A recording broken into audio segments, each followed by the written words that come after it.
We are live.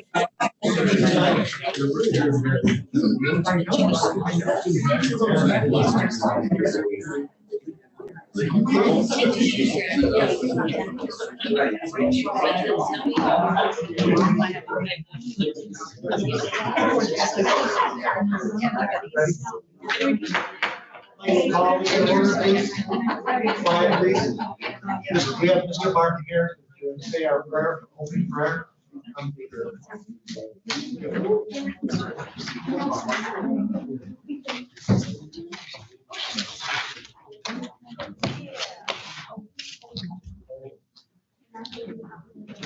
Father in heaven, creator of all that is, giver of life, source of all wisdom and all knowledge, we come before you, thanking you for all you have done for us.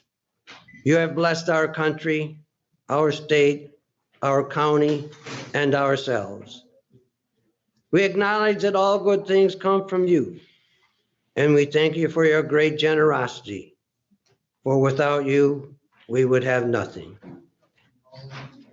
We know that we build our house in vain if we do not build with the Lord, that we watch in vain if we watch without the protection of the Lord. We ask for your guidance as we move forward in our discussion and in our decision making, to build upon your foundation and wisdom, to help us to be open to each other's thoughts, to listen with an open mind to the possibility of what may happen, to give us words that we may share and understand, to speak with kindness and compassion.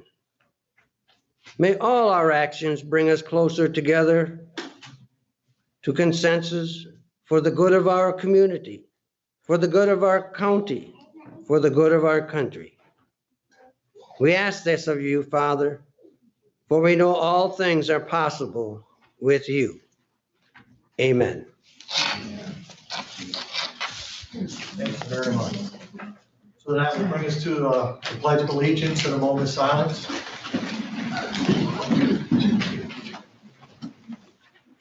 I pledge allegiance to the flag of the United States of America and to the republic for which it stands, one nation under God, indivisible, with liberty and justice for all.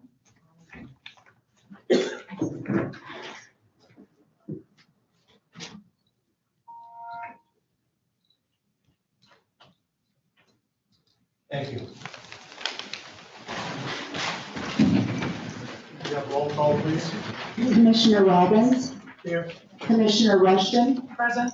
Chairman Bonnie. Here. Commissioner Russell. Here. Commissioner Susslow. Here. Commissioner Allgaier. Here. Commissioner Lautner. Present. All present. Thank you. All right, then that would bring us then to approval of board minutes. We have one here. I'd rather kind of wait on it. It's August 10th. Oh, it's August 10th. I thought this was the, That was last. okay. Or you can wait. Whatever you want. Yeah, but the one she wants approved of for August 10th. Mr. Chairman, Yes. I would move for the approval of the Tuesday, August 10th, 2021 Executive Board Session minutes. Second. All those in favor say aye. Aye. All those opposed, the same sign. Motion passes 7-0. Thank you.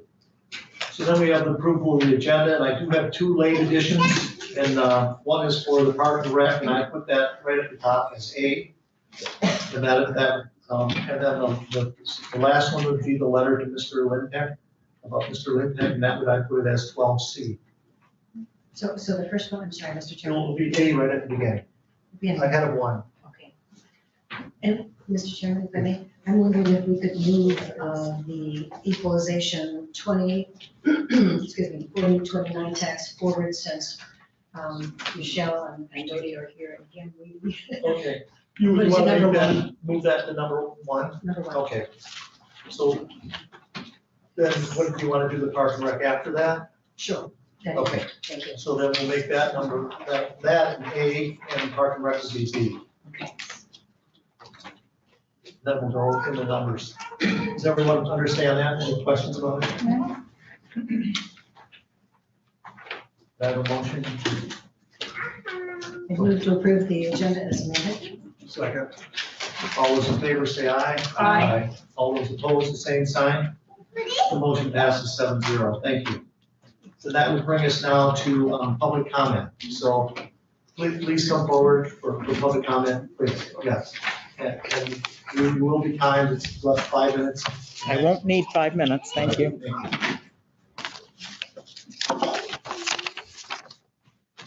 Hi, my name is Linda Ketterer. I'm a resident of the portion of Elmwood Township that is in District 2 of Leelanau County.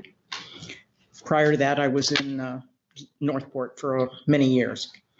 I'm here to express my support for the early childhood education millage and my vehement disagreement with the actions of several members of the commission in trying to negate the voters' wishes for this program.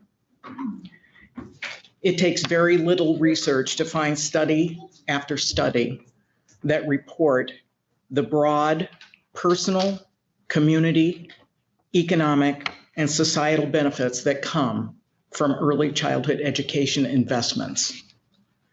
UNESCO reports that early childhood care and education is more than preparation for primary school.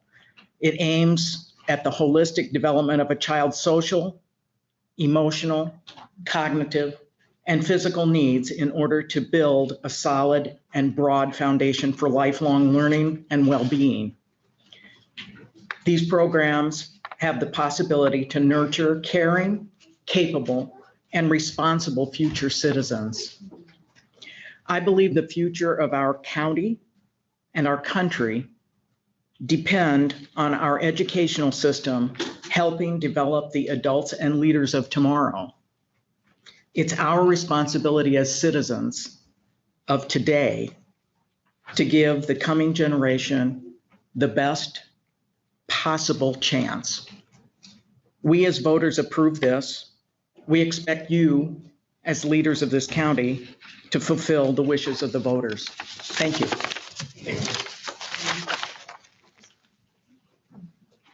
Please, go ahead.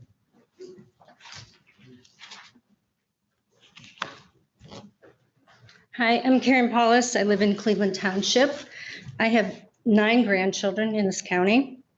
And I would like to speak to the ECD. This program is a complete waste of tax dollars. Kudos to the commissioners for their oversight in this funded taxpayer boondoggle. How did we get here? By an off-election ballot vote. An off year by design? Yes, it was.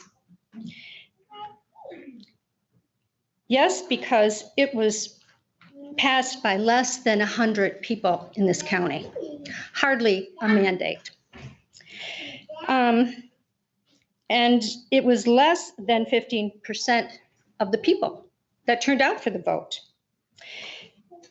Approximately 6,587 turned out. An election year in this county, we usually have 71 to 75% voter participation. On this issue, we had less than 15%. Again, very much less than a mandate. We have 22,301 registered voters.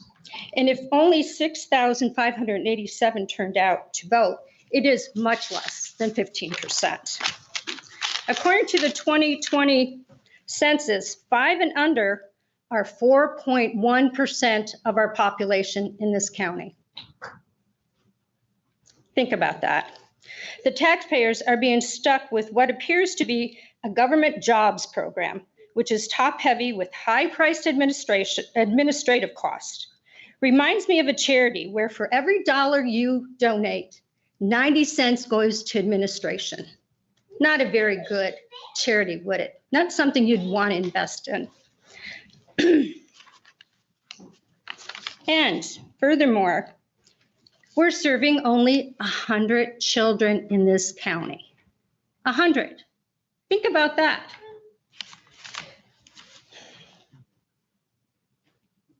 Also, this program, I read the budget and I was very curious at how much money they want to spend on those 100 children. I believe if you take the 500,000 and the 700,000, you've got $1.2 million. That's a huge amount. Also, what is $18,000 from that department going to the enterprise for?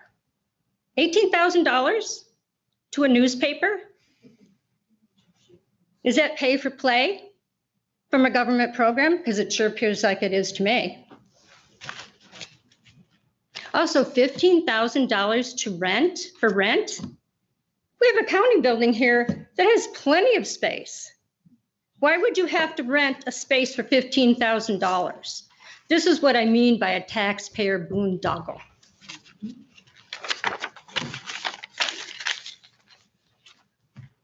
Also, there's no means testing. You could make $250,000, $500,000 and qualify for this program. I, as a senior, can't qualify for any senior services if I had that kind of money. What is this? Also, what was it for, from what I've read?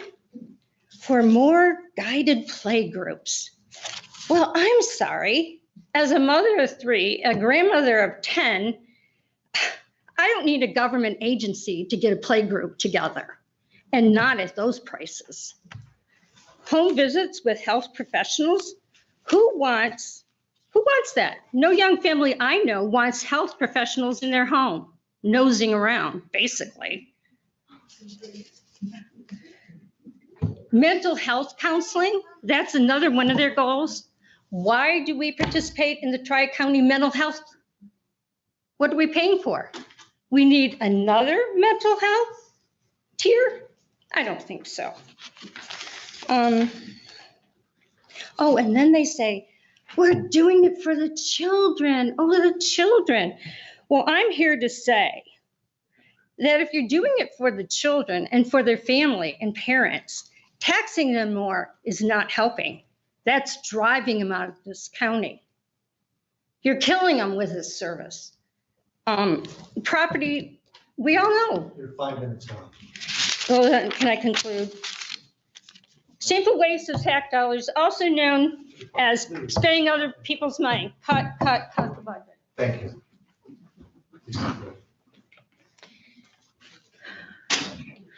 Good evening, Commissioners. Good evening. I'm rather excited to be here. It's my first time doing anything like this. My only experience is... Announce your name. Oh, yes, excuse me. I'm Sydney Richardson. I am 18 years old, and I am registered to vote in District 3, the Bingham Township part of District 3. And I'm very excited to be here because my only experience is in high school level youth and government programs. I graduated from Leland Public School this past May, and I'm very excited to be part of real life politics instead of just mock politics. And I've been following your meetings, and I've been following many of the issues that you guys talk about, and I bet you can guess what I'm here to talk about, is the children's millage. And I know that last night it was taken off of the agenda for today, but I think it is still very relevant because some of the patterns that we're seeing in many of the commissioners are problematic and troubling to me as a young person in this county, because I see me, volunteering and doing things in this community, and I want to see the children that are represented in this millage also thrive and experience the things that I've experienced in this community, and not to fall back in any way. So I am going to read my original statement that I made for tonight, that I was, debating not reading because it was taken off the agenda, but I think it's still important. So please take that. Children, kids, and their health and safety in our community. That is what I'm here for today. That's the base of this public comment. After I heard the antisocial words of my representative, Mr. Bunnick, while he talked about the millage on the 14th and earlier this week. I say antisocial because That's the only way I can think to describe the unemotional take he had on the issue before us. It's the support for nearly 1,000 children aged 0 to 6 in our community. I know, I read the millage. 1,000 of our sons and daughters, grandchildren, nieces and nephews, godchildren, and neighbors. And now, you all up here, dear Commission, who have it in your head that Mr. Bunnick's words are not only okay, but correct, are playing a dangerous game. He would have us all believe that he is now being victimized and taken out of context, behavior I would expect from someone much younger than myself. But I assure you, we misunderstood nothing, and anyone who sides with you on the vote is abandoning all the children who have no voice in all this. Are you willing to tell me or any other citizen voter here today that their vote is only valid if it coincides with your opinions? Are you willing to sit down a child who needs health care, daycare, early education, and tell them that they can't have it because you're too much of a coward to see past your party lines? Or do you believe the words of Mr. Bunnick, that a constitutional republic allows executive officials to override anything they see fit with no repercussions? If you answer yes to these questions, then shame on you. Open your eyes and look at what's in front of you. Because a constitutional republic is not a system of executive power. That's called a dictatorship. No, a constitutional republic is a system of checks and balances where any decision made by an elected official or body is able to be overridden by voters. And now, my best option for a check on the power you think you have is recall, Mr. Bunnick. And if any others here think that you are better than any single person in this community, if you are willing to sit here and think that I'm a ridiculous teenager who has no idea what she's talking about, then you don't deserve the seat you sit in. Because elected officials in the United States are public servants, dear Commission. And when it comes to this issue and all others in this community, I suggest you remember what you started today by standing against the children in our community. Because we, the voters, have a shred of love in our hearts for our children. Thank you. Thank you.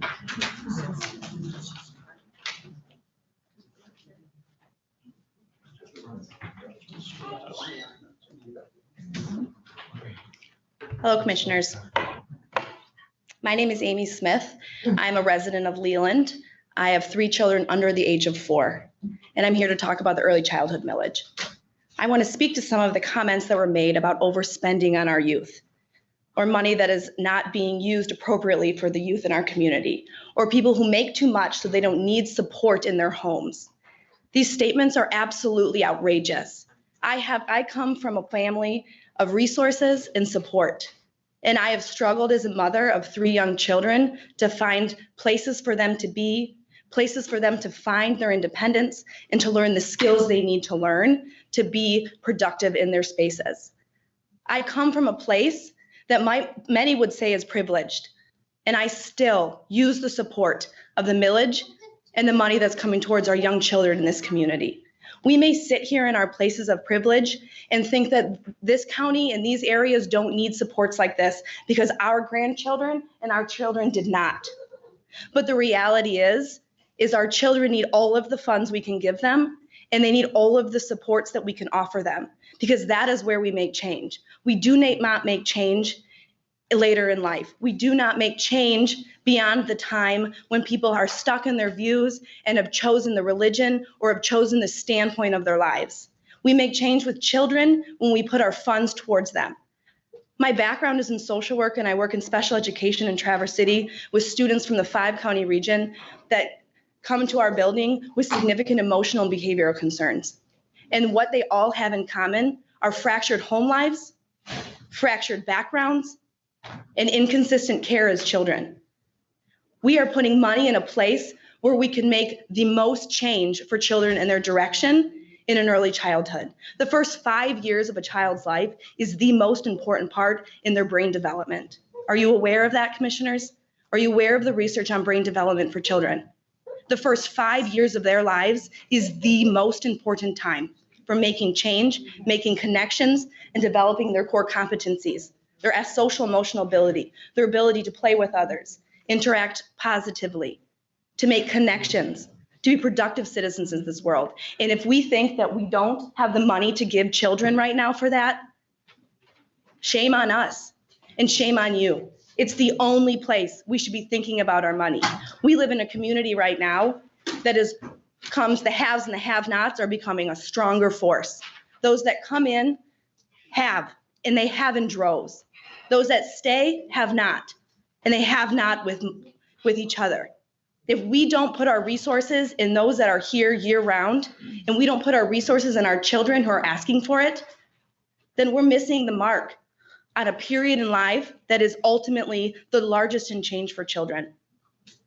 There is no overspending on children. There is no pulling the tax dollars 40 cents is too much to pay for children. There is no time left for our children. Our children are our focus, and our children are who need us now. We don't need to be spending our time on nickel and diming whether we're going to be this rent job or this rent job. We need to be focusing on how we are supporting children's growth. I'm sitting next to a young mother. And when the comment was made that we don't want people in our houses, we laughed. Please come into my home with my 3 toddlers and help me. Please come into my home and show me what you can show me. Bring me what you can bring me. I need that. I don't care if I have the resources and the money. I live in Leland, Michigan. I think we know what that means. I still need them in my home. And for us to sit at a place of privilege, sit at a place of age, whatever privilege we have, white male power, white female power, whatever that privilege is, and to say we don't need this funding, we are off the mark. If you do not have toddlers in your home, if you do not have children under the age of 5 that you're caring for, your voice in this should not be as strong as those that have children in their home. And those are the people that are speaking out today. Those that have those children in their home that need these supports.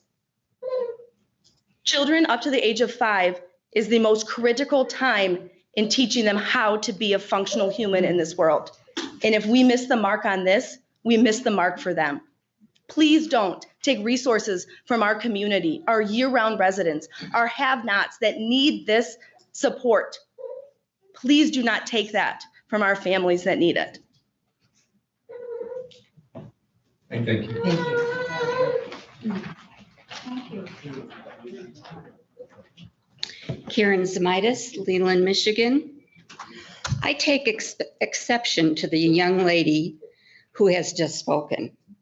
I am 77 years old, and I learn new things every day. I change my views every day, and I really am offended by what she said. I have served this community in many, many ways, not only through my church, but through the whole community. I sat on at least 11 different boards that are nonprofit boards and gave my time and my service. And to the young lady that's 18 from Leland, unfortunately, she has misspoken about quite a few things. The item on child development program is on the agenda tonight. We spoke about changing which place it is. It is being addressed tonight. What none of these people are addressing is the duty of these people up here, you, the commissioners. I don't care what program was on, but if it is more money is being collected for it than is needed, then I don't care what the program is. It's your duty to make sure we are not overtaxed. And I thank you all for bringing this up. We don't hate children. We want the program. We just don't want to be overtaxed for the program. Thank you. Thank you. Please come.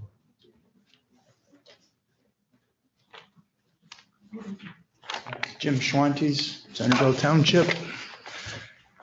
So I'm here in front of you so that I can answer the question, where was I when the County Board of Commissioners decided to shred the values of the democracy we swear to uphold upon taking office, and then at the beginning of each meeting, dutifully pledge allegiance to.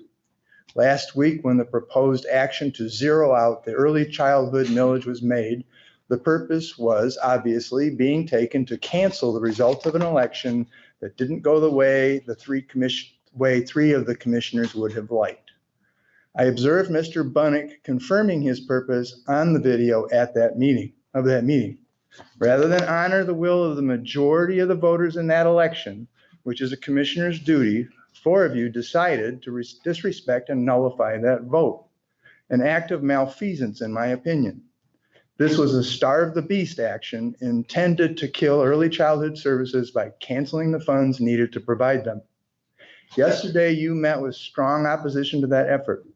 Now, whatever happens at this meeting, even after the outpouring of concern you heard yesterday, a message has been sent to the voters of Leelanau County that their votes only count if certain commissioners on this board agree with the result.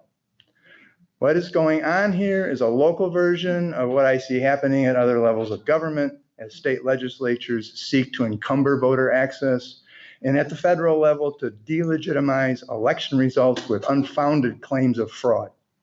The strategy is that if you can't get the votes, then you will get the results you want by any other means necessary. This is why I am here, to tell you how wrong I think you are and how concerned I am about how destructive these actions and ways of thinking are to our democratic values. That's it. Thank you. Yeah.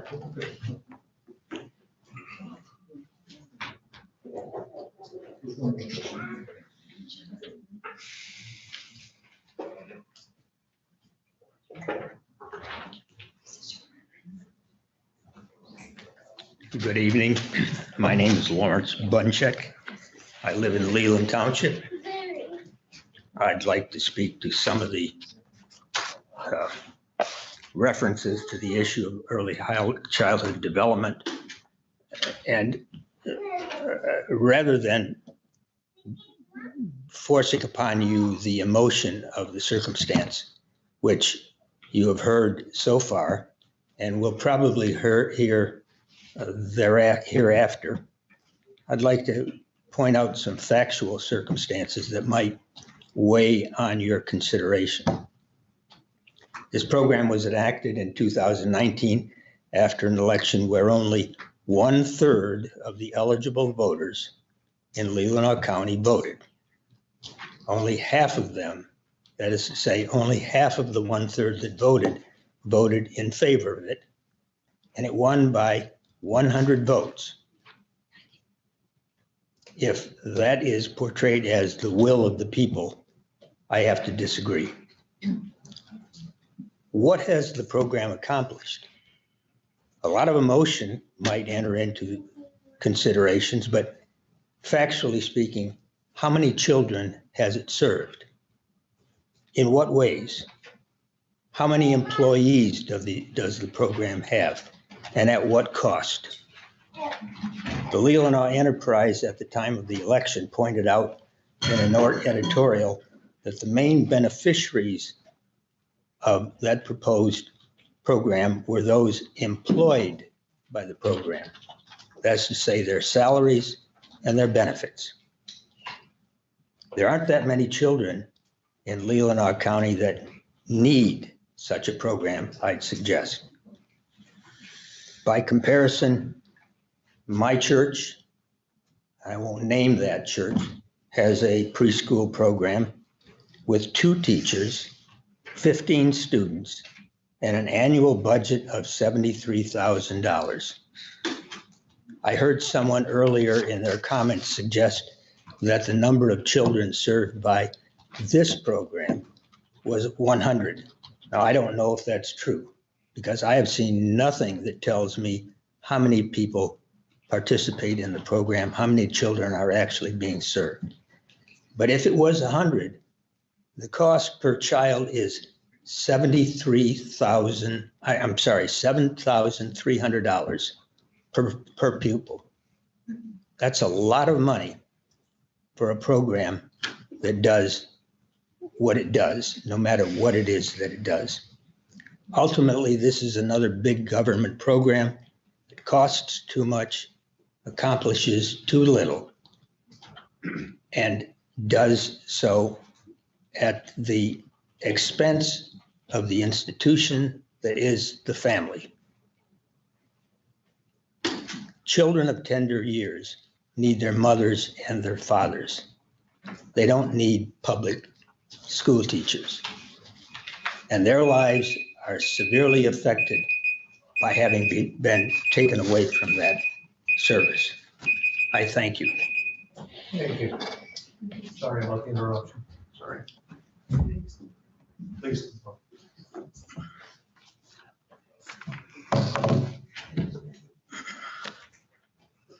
I'm Keith Ashley, Leelanau Township. It's remarkable we sit here listening to this minister go on about seeking God's blessings and pleading for him to grant you wisdom to do a job that only requires some basic intellect and good dose of common sense. It appears these pleadings are not working. You have each professed to have a belief in a God and are followers of Christian orthodoxy. Yet 4 of you all seem to vote in unison against the 3 minority members. So the wisdom apparently is not being well distributed, as only 4 of you seem to have all the right answers. You adopted a resolution a few months back, a resolution of prayer rules, with no penalty pertaining to proselytizing. But in the ordinance or rule, proselytizing is prohibited.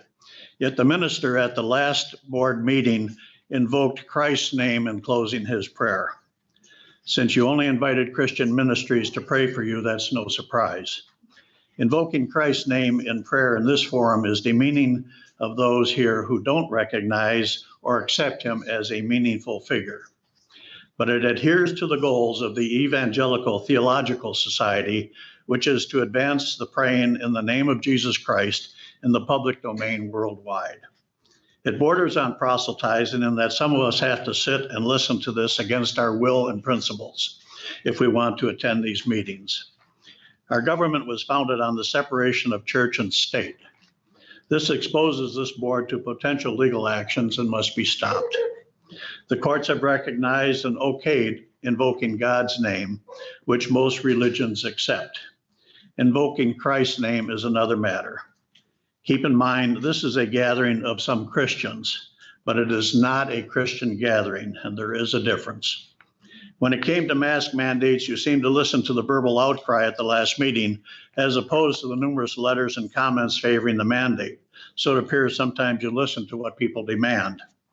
But at the meeting, when you approved the opening prayer resolution, only 3 people spoke in favor of it during the hour and 20 minutes of public comment, with the rest being opposed.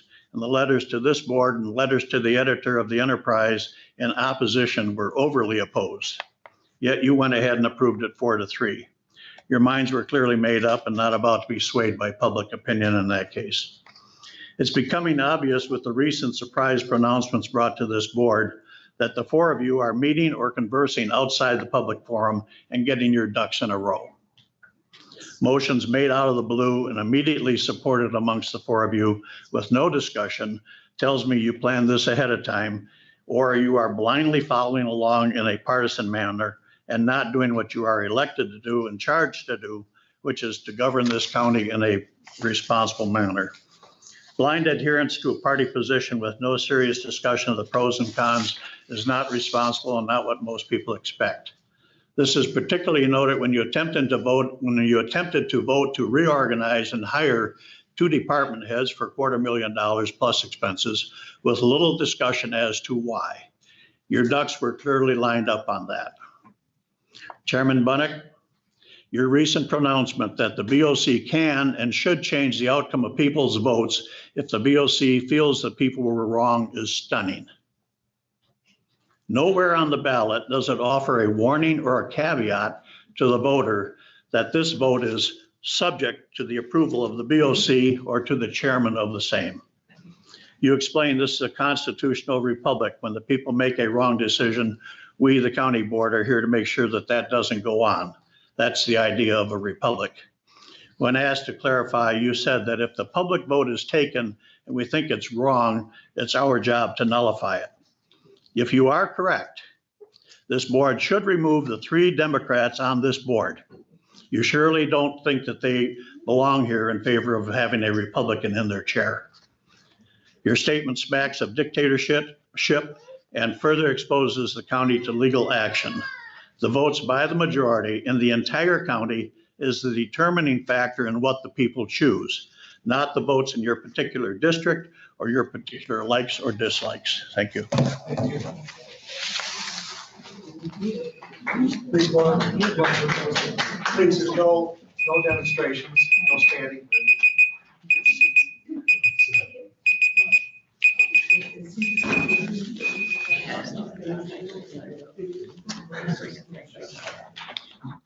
Hello, commissioners. My name is Channing Sutton. I am in the weirdest part of Leelanau County. I'm a Suttons Bay address, but Leland School District and Northport, Leelanau Township. I own a small child care center in Suttons Bay. I have nothing prepared because I'm with children 10.5 hours a day, caring for them, making sure their families have adequate mental health care, food, nutritional food. And I was planning to be here tonight and was quite saddened to know that there was an emergency meeting scheduled in the middle of the day where anyone that works cannot attend. Let me notes to that. I voted yes to the millage 2 years ago. Michelle Crocker sends out a letter to all people if there's a change to where your voting place is supposed to be, or when there's voting that you, as Leelanau Township voting members, can attend to. If you choose to not show up to vote, that's your choice. That doesn't mean that you should have a say 2 years later, necessarily, if you didn't pay attention to your local policies. That's your error, I believe. I voted yes for this millage for a multitude of reasons, and one of them being that I opened a child care center 3.5 years ago, and we are on a 2.5-year wait list right now. And that is not just myself, that is many places. Leland has no early education program that is public. They shut the 0 to 2.5 down at Leelanau Children's Center because funding is an issue.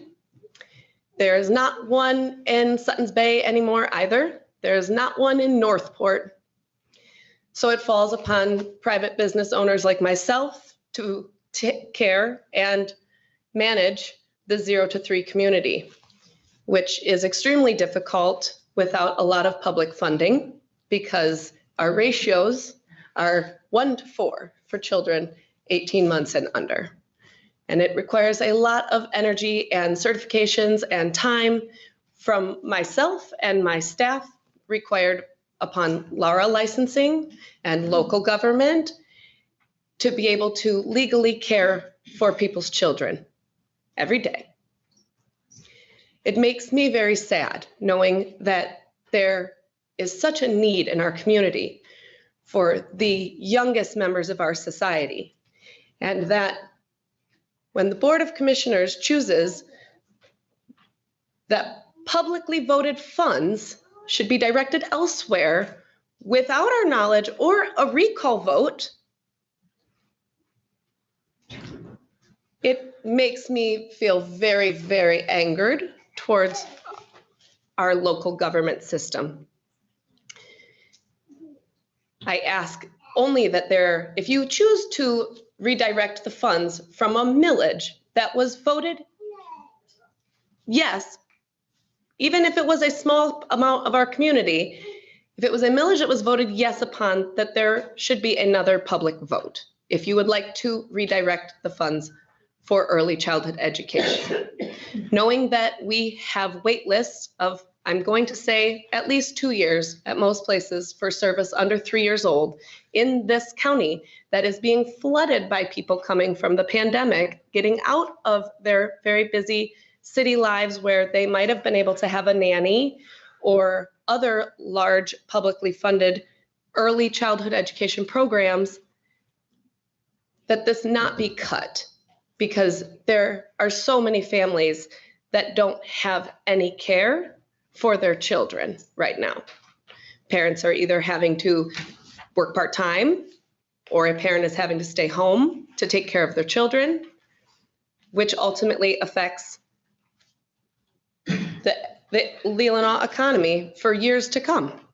So I just ask that you please take that into account from local Leelanau voter perspective and also for the future of Leelanau.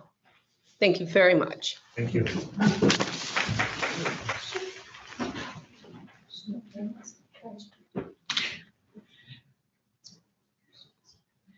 My name is Kathy Dawkins, and most of you know me. It's not the first time I've spoken in front of you. Unfortunately, this is not a positive comment time for me. I'm very unhappy. I'm dismayed. I can't even, in fact, I was going to make public comment yesterday, but there were too many other people that said it so much better and so much nicer than me. So I've gotten over my initial anger. My disgust is still there. And I hope that you're all going to listen to me and hear what I have to say tonight. And by looking at other things rather than me makes me wonder if you are even hearing me. And that's directed at Melinda. Sorry, Kathy, I'm taking notes. Yeah, I know. Along with your calendar and everything else. I have notes, but Please. Okay. What worries me, and I want to look at this in a broader picture, not just what we are here for tonight and what we have been here for the last week, 2 weeks, a week.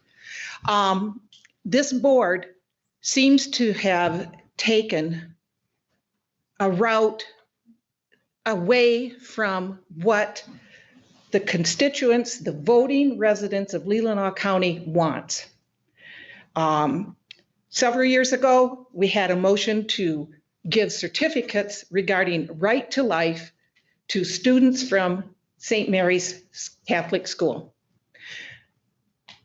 What does that have to do with Leelanau County? Then we now talk about the prayer this summer that came up. Again, what does that have to do with our county? You want to pray, you pray at home. The other one is last week, 2 weeks ago, I was gone, so I'm not really sure all the things that went on about it. We talk about a mask mandate from the Benzie Leelanau Health Department, which you had no authority to do. So you wasted 4 hours of a meeting and how many other hours and effort and time on, and now we're here on the early childhood. What I am seeing is a pattern of behavior by certain members of this commissioners to bring in topics that have nothing to do with the priorities that this county should really be addressing. We just had a lady who runs a child care facility, and she's telling you 2.5 years, I think that was correct, 2.5 years to get into a child care facility. And yet here we are talking about masks that you had no authority to do. We're talking about prayer that, why? You pray before you come into this room. You don't need to pray once you get in here. And right to life. Those are the issues that you think are important instead of children being cared for, instead of raising the incomes in this county, housing. Those are the issues you should be addressing. We voted 2 years ago, almost 2 years ago, this county voted, and you can talk about, oh, it's only 17%, or it's only 99 or 100 votes. It does not matter. There is nothing in the election policies, procedures, statutes, whatever, that says you have to have 50% of the vote, registered voters vote. That's not how it works. May work that way in here, that your majority all have to be present and they all have to vote, but that's not how elections work in this county or this state. There is a ripple effect, and it's not positive right now. You are spreading dissent for the last couple years. This is what you've been doing. You're bringing in topics that have nothing to do with running this county properly. You are spending time, everybody's effort, money, talking about things that don't even belong on the table. Commissioner Bunnick, you say to us that, oh, I've read these studies. Well, then it comes out that you read one study. I don't know, maybe you read more, but the study that you reference doesn't even have a relevance to the childhood initiative. Commissioners Bonnick and Rushton talk about redundancy, but yet I have not heard of one program where you have shown us that there is a redundancy being offered with the early childhood initiative. Stop this behavior. Thank you. Stop killing babies. Yeah, so no.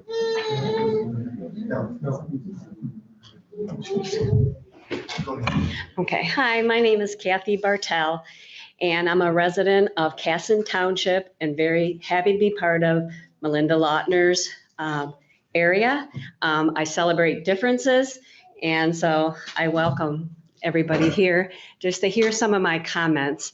I've been an in-home daycare provider in the past for 18 years, and then I was asked to be part of parenting communities. So I've been with parenting communities since 1998, and I've enjoyed it. And my reasons for doing that is because I wanted to have more outreach with families than I was doing with my in-home daycare. And so this has given me the opportunity to do that. And I like to challenge the notion that this is part of a big government. It's not. It started as grassroots and it continues to be grassroots. And because of COVID, we're starting from the beginning. And so we have a grassroots trying to get the word out.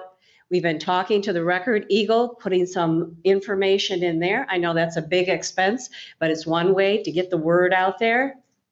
And we've been talking and connecting with other agencies, other groups, just to make sure the word's out there that families that need us can reach us. And this is a universal program, and it is not for everybody, and I realize that. And it's a matter of choice. But what the wonderful thing about that is that people that need it can access it, and people that don't can actually be part of it at any particular level. There's lots of different levels they can have involvement. But the people, the community that voted, and even the people that didn't vote did that by choice, you know? So I feel that it's here to stay, and I'm asking you to completely fund this program because it does a lot of good for the people. And the people that voted against us, please feel that you're paying this forward to the families of this county. And it's all in our name, parenting communities, our hearts in the community. Parenting support, that's where the action is. That's where we come from. We have informal and formal supports. We connect families up to those. And thank you very much. I appreciate you hearing me out. Please.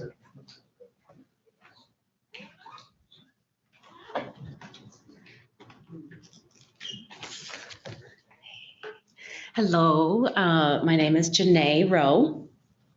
I live in Suttons Bay, and Mr. Bonnick, hello. Thank you. So I want to talk today with you about the Early Childhood Education Development Project, and I also sit on the Leelanau Commission for Early Childhood, and I'm so glad to be on that board and be in a position now, having been a parent who was able to access these services as my children were young, and now to be able to help guide the program as it moves forward. Here's what I need you to hear.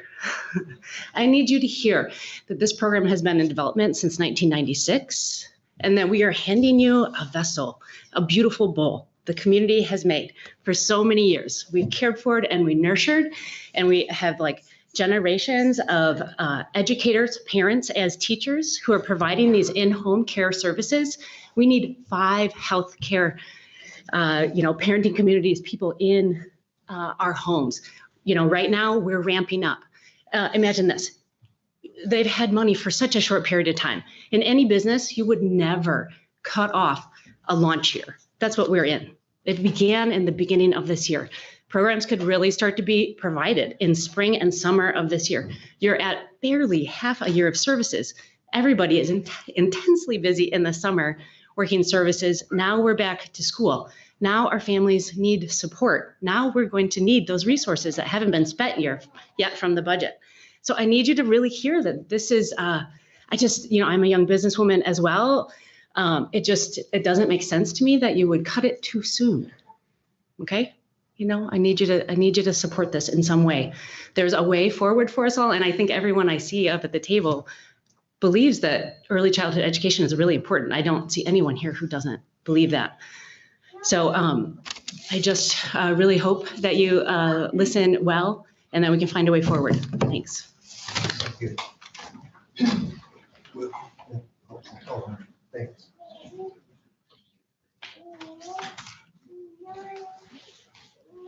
Good evening.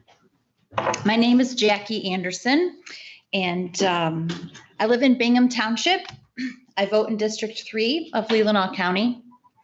I'm sure you can imagine my dismay when I listened to the September 14th Executive Committee board meeting and I heard what the commissioner from my district had to say. I quite literally had to back the video up no less than 5 times, certain that I had heard something incorrectly.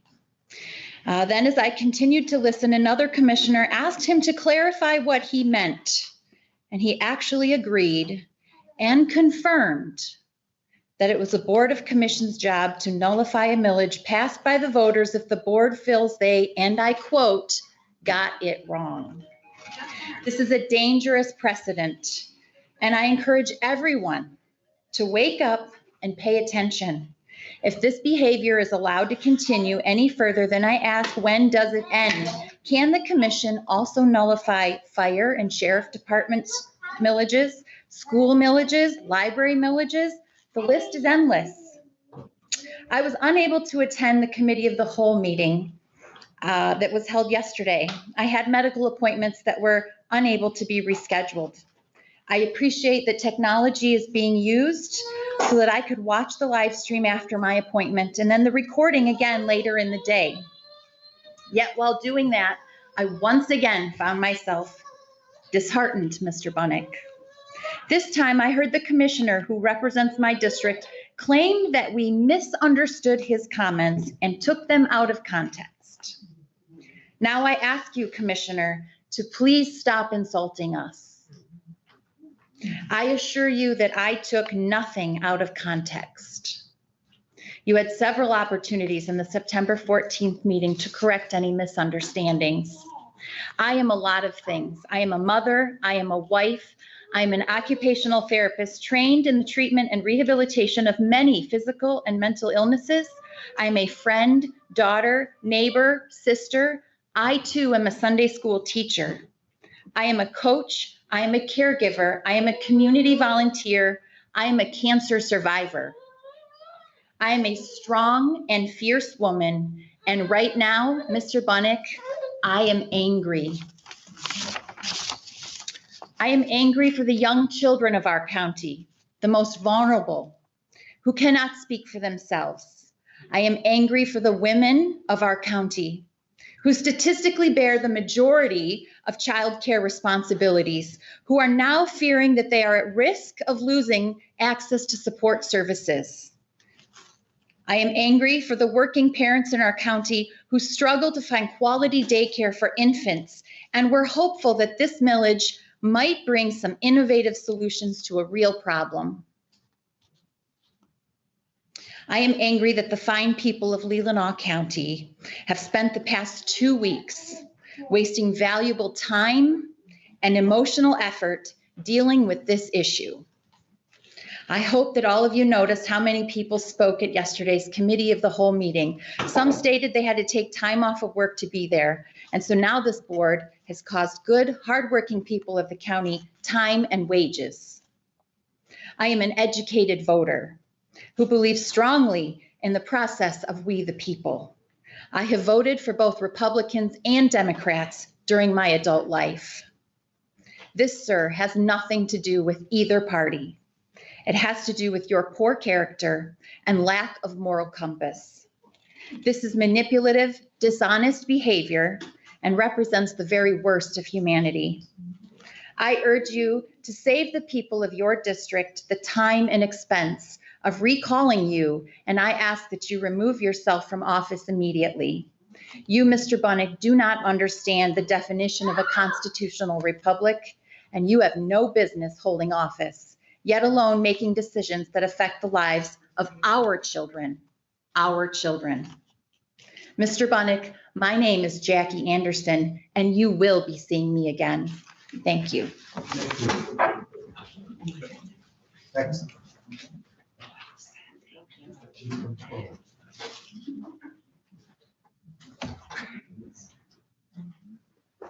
Hi. My name is Maggie Spratt-Moran, and I want to speak to a couple of the comments that Can't hear you. Oh, thank you. My name is Maggie Spratt-Moran. I'd like to speak to a few of the comments that have been made, and then I have my own remarks. We've heard that only 17% of the population voted. In a democracy, majority rules of whoever shows up to vote. If people don't vote, they lose the privilege of contributing to a decision. So we would all hope that more people come out to vote when there's an opportunity to do so. Otherwise, we follow the will of those who voted. I've also heard that 100 people participate in this program, 100 children. We have 1,000 children in Leelanau County, more or less, that are of this age. When this program was fully funded and operating, we served about 90% of those kids. So that math that you've heard is incorrect. We will be able to serve, again, 90%, if not 100% of the 1,000 children in the county. When the program is up and running, there's been a pandemic that's occurred just after the vote was taken. So of course, the health department has not been able to get this program up to speed. So let me tell you that I have worked in this field of early childhood development for about 40 years. I've worked internationally, nationally, state, local, and regionally. The bulk of my career has been spent right here in Leelanau County. And I want to really focus our attention right now on what we're talking about with this millage. We're not talking about early childhood education. We're not talking about preschool or childcare, as much as I wish we could. But the law says that our county millage cannot address that. What we are talking about is family support programming. I've worked as a researcher, I've worked as an administrator, I've worked as a direct service provider, and now I mentor the folks coming into our field. I've seen hundreds of programs, and I've been in hundreds of homes. I've never seen a program as effective as the flagship program this millage supports, which is Parenting Communities. And if my observation is not enough, I look to others who look at these programs. This program has been nationally recognized as one of 28 programs across the United States that's a model for supporting children and families. One of 28. Who would think little Leelanau County would be one of 28 models? So that is a point that we might look at. And then we might look to our local leaders. Year after year, when this program was operational, we set goals, short, intermediate, and long-term goals for the program. At the end of every year, we assessed progress on those goals. One of the ways we assessed progress was by going to community leaders, probate court, health, education, social services, and families themselves. And we asked them, how are we doing relative to these goals? Year after year, these community leaders, Joe Povolo, I don't know if he's here right now. I remember him saying at one point, we see less families coming into probate court, and those who do come in are more amenable to working with us to resolve the issues that brought them to court. We heard that from educators. We heard that from social service providers. We heard that from healthcare, and we heard that from families themselves. Those are robust conclusions about how important this program is. I want to address the issue of why the program was so successful. It's high quality. It's a high quality program. Commissioner Bonnick has pointed us to the Quebec study, one study of countless numbers that direct us to notice that high quality programs have high quality results. They result in children, or whoever the participants are, experiencing high quality objectives, good outcomes. Low quality programs, like the Quebec program, actually often harm children. Maybe I should say too often harm children. Children's development actually decreases in positive outcomes. By reducing the funding for this millage, you who will make this decision threaten to do exactly what the Quebec study suggests could happen, which is to see more children experiencing poor outcomes when we know how to do it. Yeah, your time is up. Thanks, Chet. We know how to do that in this county. Can I give these folks some documents? Because I know it's been confusing. Give it to me, I'll pass. Okay, I have information about the program. Thank you.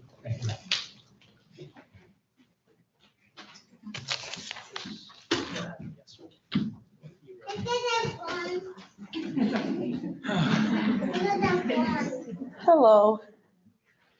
Hi. I'm Elva Martinez, and this is, will you say your name, bud? It's Roy to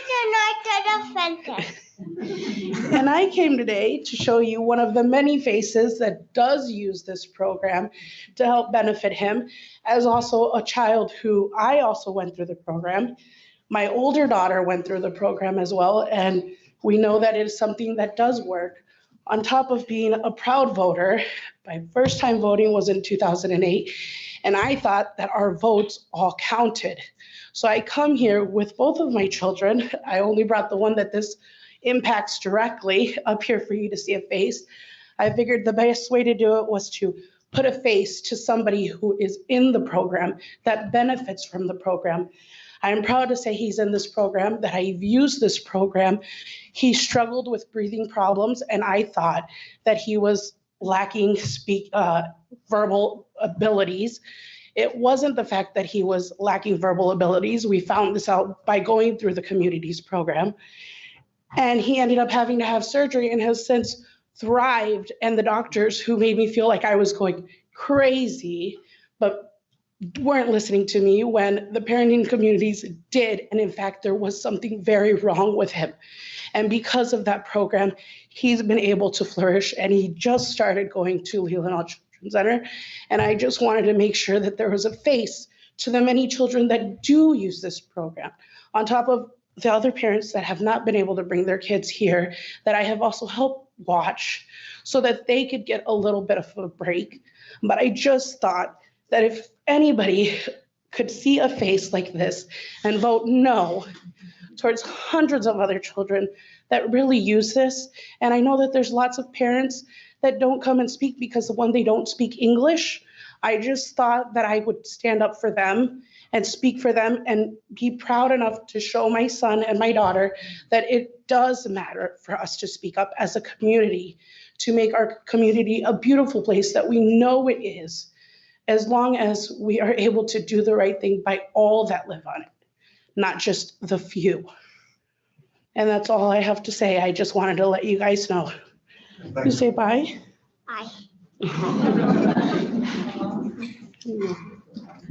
Got it? Yeah. There you go.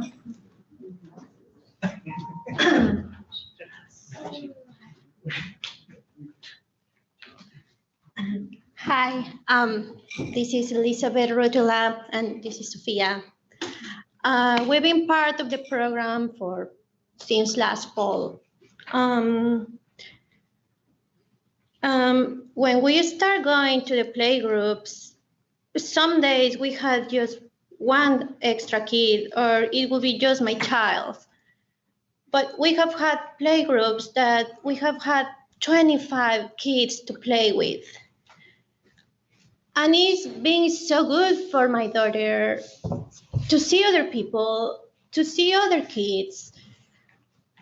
But especially it's been good for me to be able to meet other people, to talk with other people that is not a toddler, people who has the same circumstances that we have.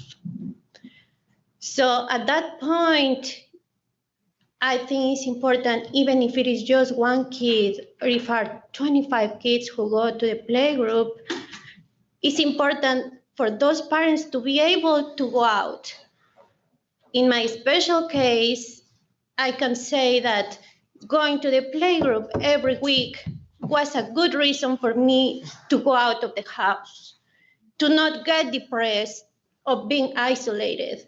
The program has gave us so many opportunities to socialize, to make sure that my daughter is developing all the skills that she's able to develop. And we are just so grateful that we have this program that is available, and it doesn't matter our income, or doesn't matter if are many kids, and we don't care if people say that we don't want the government going to our house. We love those house visits. We love it. Like, we really look forward to see Holly going to our house and to see activities that are going to help develop those skills in my daughter. I'm really grateful for the program, and I really hope that it doesn't get defunded and it doesn't disappear. And I really hope more people get interested in this, because I can see this is the example of what this program is getting. Thank you. Thank you. Please.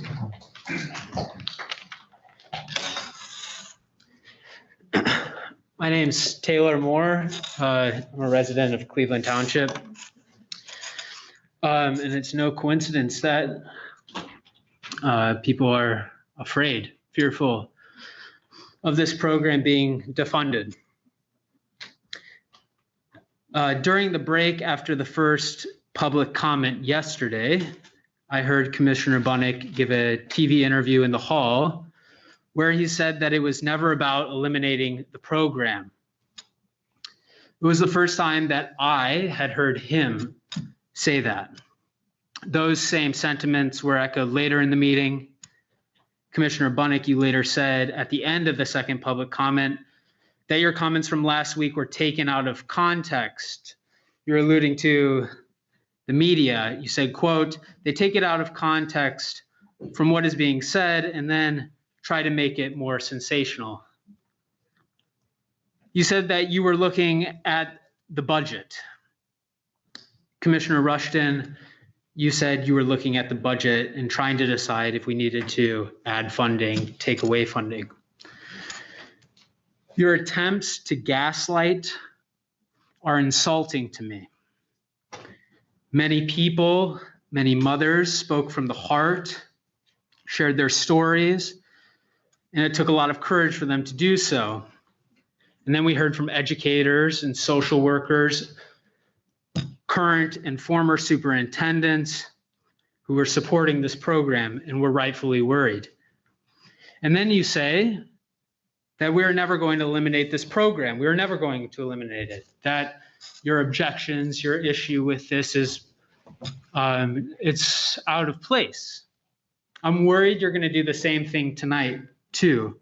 That this is, as you say, about the budget and our fiscal responsibilities to the taxpayer. I don't think that is the case. I think that is rubbish.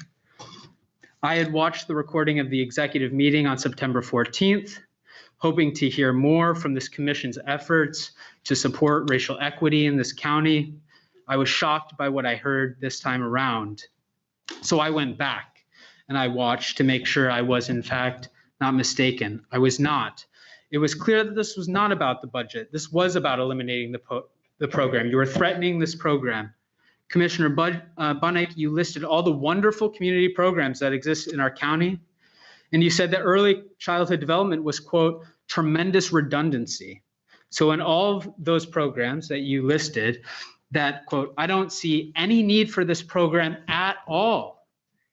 You also gave 5 other reasons to eliminate the program. You also made it very, very clear that this shouldn't be any surprise to us. You said, quote, I have stated my opposition to early childhood right from the beginning. And so I'd say that to say that this is a surprise, it's not.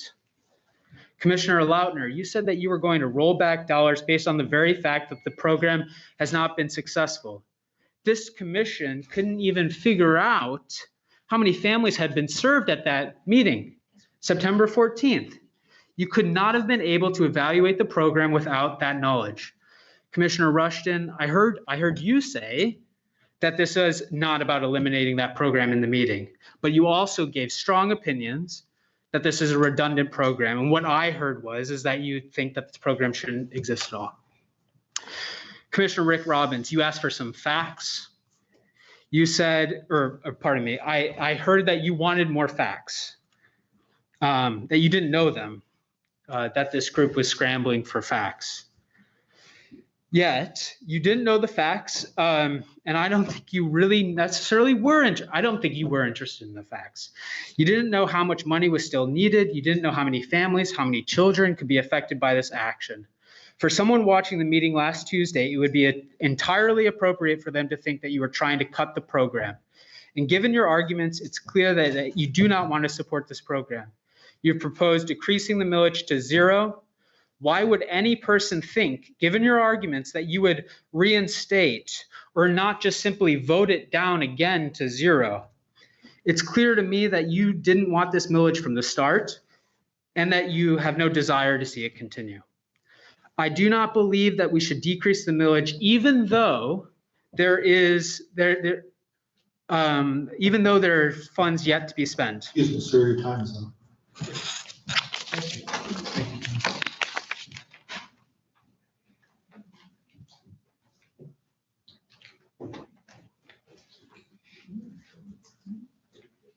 Good evening. I'm Sue Miller from Leelanau Township, and I had the pleasure of addressing all of you last Thursday. And at that point, my comments were for public comment, and they were really my own personal comments, encouraging you to start working together, finding some middle ground on these issues. And there are a lot of issues that have middle ground, and represent our county's residents, all the residents, not just your particular constituencies that are oftentimes associated with your political parties.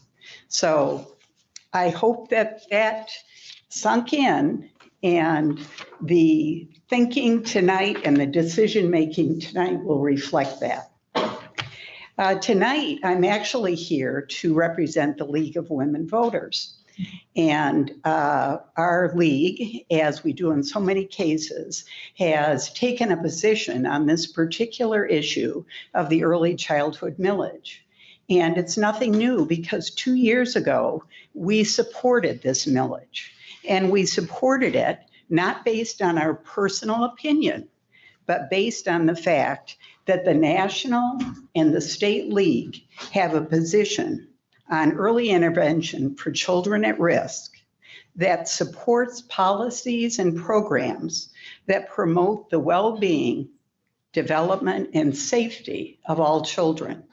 And we feel that this early childhood development millage represents that position. I don't need to remind you that 2 years ago, a 42-member committee looked at the state of early childhood in our county and found that there were pretty big gaps in services. We had some good services, but we had some huge gaps in services. So this program was designed to deal with those gaps in services, not to duplicate services, as I've heard so often. I hope those arguments were put to rest yesterday, the arguments of duplication, and redundancy. The Benzie-Leelanau District Health Department received the contract to provide these services and began to plan and begin implementation just as COVID hit. And so when we talk about numbers, please keep that in mind. In-person programming converted to virtual programming, community outreach, checking in with families to assist in connecting them to resources, and supporting families in the myriad ways we've heard in the last 2 days. Providers reported that the need for these supports really increased during the pandemic. And we had a program to start responding to them. In-person contacts resumed this summer, and increasing numbers of parents and children are now accessing these services through parenting communities, just as it was planned. So just as early childhood services are becoming more comprehensive and broadly available in our county, 4 of you commissioners decided to reduce the millage funding for 0, effectively putting the provider on notice to stop planning for the future. Although you say you don't intend to eliminate the program, it's really hard to plan with a 0 budget. The same commissioners who opposed the millage have determined that when the people make a wrong decision, I'm sorry, this statement is going to come back to haunt you. We, the county board, are here to make sure it doesn't go on. And in justifying this position, they used the same unfounded arguments you used in 2019 to oppose the millage. Our young children, approximately 1,000 up to the age of 6, have not disappeared. They're still here with all the needs they had back at the time this millage was voted in. And now they're faced with losing or having diminished services that they were just beginning to receive. The League has a long history of protecting the vote in free and fair elections, and it views this recommendation as a means of overturning results. Thank you. Please.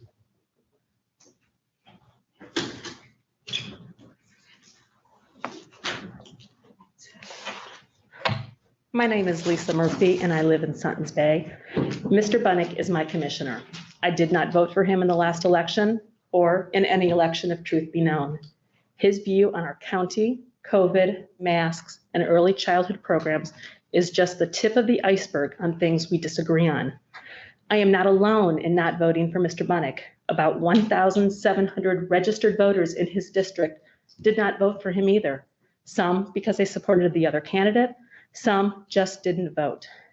Regardless, he is my commissioner because that is how democracy works. In Commissioner Lautner's district, about 1,500 registered voters did not vote for her. In Commissioner Rushton's, about 1,600 did not vote for her. And in Mr. Robbins' district, about 1,600 did not vote for him. Yet they represent us.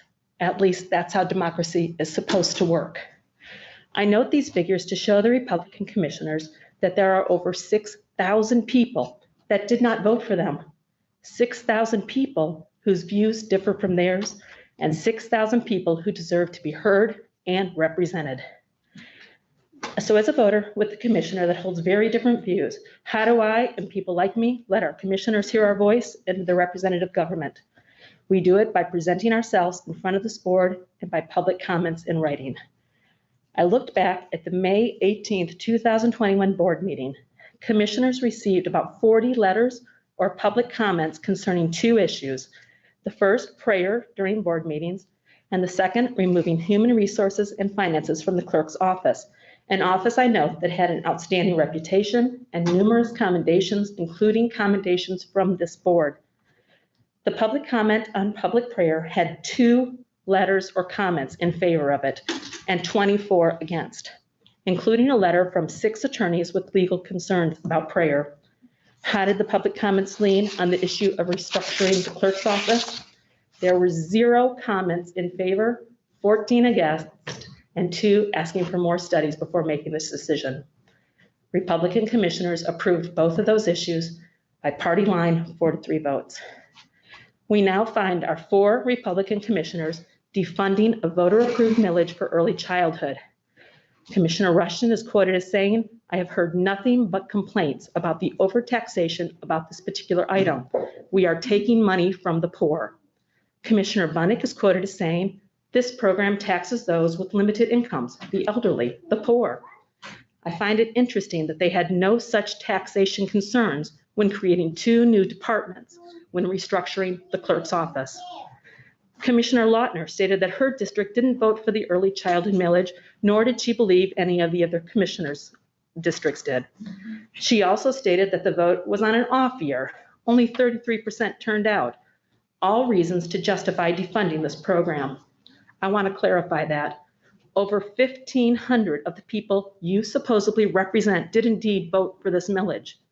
This sneaky off-year election you decry occurred on the first Tuesday of November. Personally, that is the only election date I automatically remember. We had a vote, a legal, well-advertised vote, in which 33% of our county voters came out and showed the responsibility to our democracy. 67% chose not to vote, their choice. This board has no ethical right to use the laziness or indifference of those voters to nullify a vote of the people who did vote. In the past several days, you have heard overwhelmingly from your constituents to fully fund this millage that the people voted for in good faith.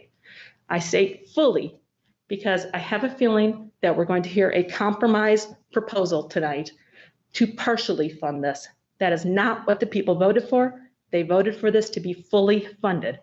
I sincerely hope you listen to the public. Maybe the sheer number of public comments will have an influence.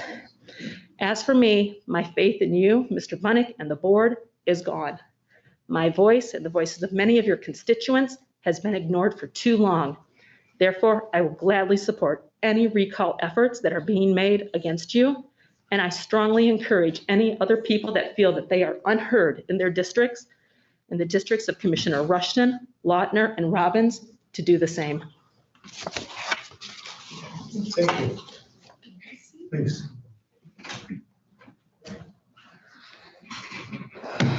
Vasquez, I know each one of you know my name. I think some of you read my letter, some of you haven't. I only have 5 minutes, so I won't be reading it all, but a couple things that were not in my letter, and I keep hearing be brought up, is when you looked at the room yesterday and the last couple rooms, there was comments made by people that, you know, it was the people that had higher education and had statistics and numbers that showed up because of the time of the day the meeting was, that other people couldn't come. Well, it is true that it was a difficult time to come, and there perhaps could have been a better time to come. A lot of your meetings are 9 in the morning on a Tuesday or another time. When you have a family and you have kids, pretty much any time of the day is going to be a difficult time. But people showed up. They are here. They showed up yesterday and they're showing up here today. And this is not the only people that were here. There were, I don't know how big that room was down there, but it was full. And you know who it was? It was the young families that have children, and you didn't get to see their faces. You saw a few and you got to see the ones that were brave enough to sit up here. I want you to know they were here even if you didn't see them. You need to remember that. The other thing I want you to remember, although I don't think it will change anyone's opinion, because a lot of you have proven that what matters is the number. Yes, finances, taxes, all of that matter.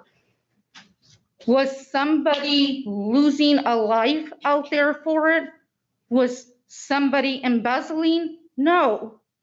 You're talking about $40 or less that taxpayers pay. You want to protect the poor and the middle class?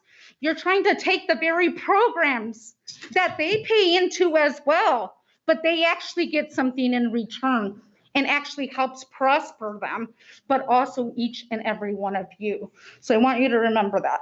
And you are not one township county. You are not Solon Board of Commissioners. You are Leelanau County Commissioners. You represent and have the obligation and responsibility. Yes, roll your eyes. Yes, I've seen your smirks. You all are on camera. Each and every one of you are on camera. We don't have to twist your words.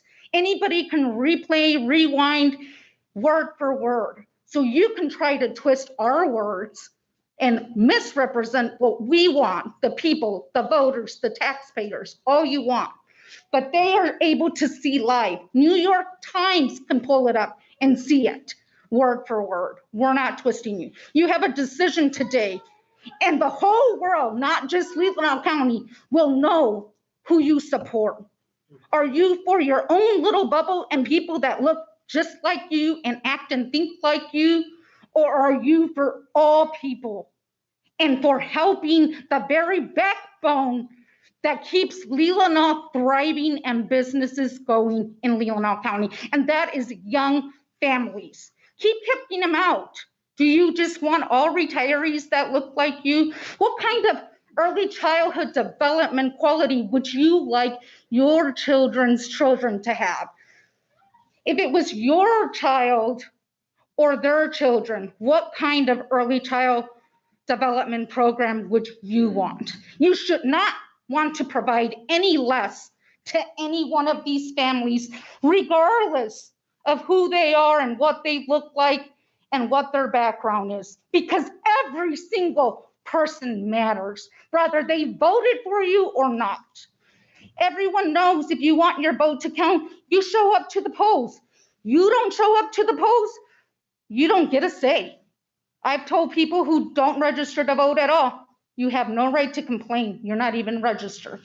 You're going to teach everyone in Leelanau County a lesson, depending on how you vote.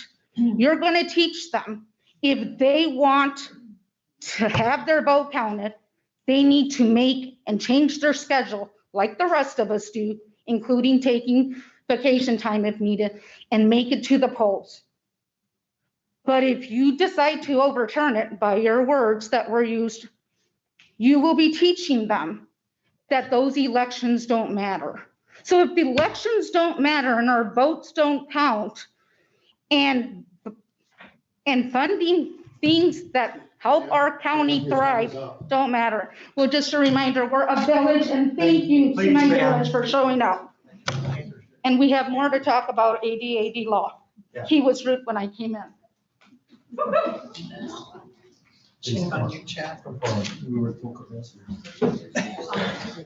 Hello, my name's Amity DeCroot. I'm in District 7, Maple City.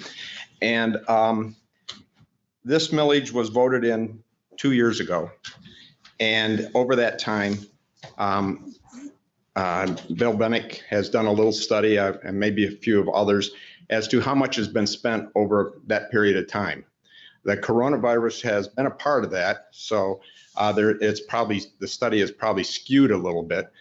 But from what I understand, when the millage was voted in, it was a 2 mil vote per household, and that it can be changed by the board, which is what we're here tonight about.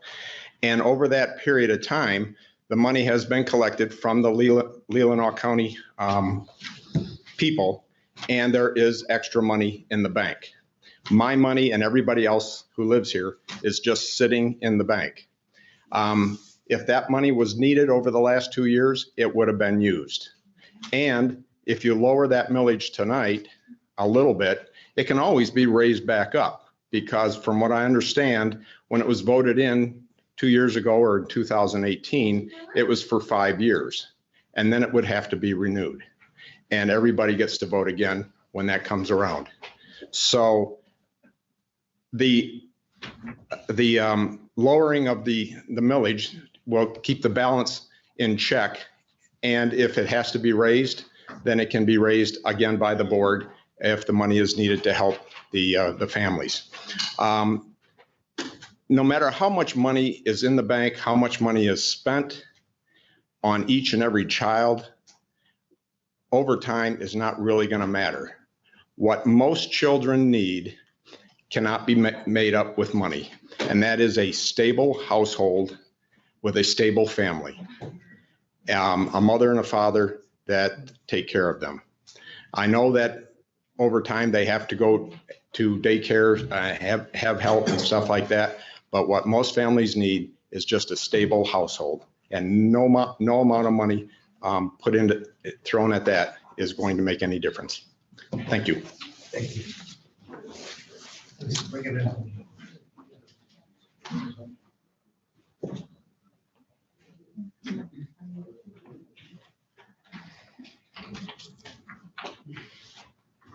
Good evening. So my name is Maggie Bacon, and I'm from Empire. So you've heard plenty, I think, about the early childhood program. So I'm not going to go through what a great program it is, because it is.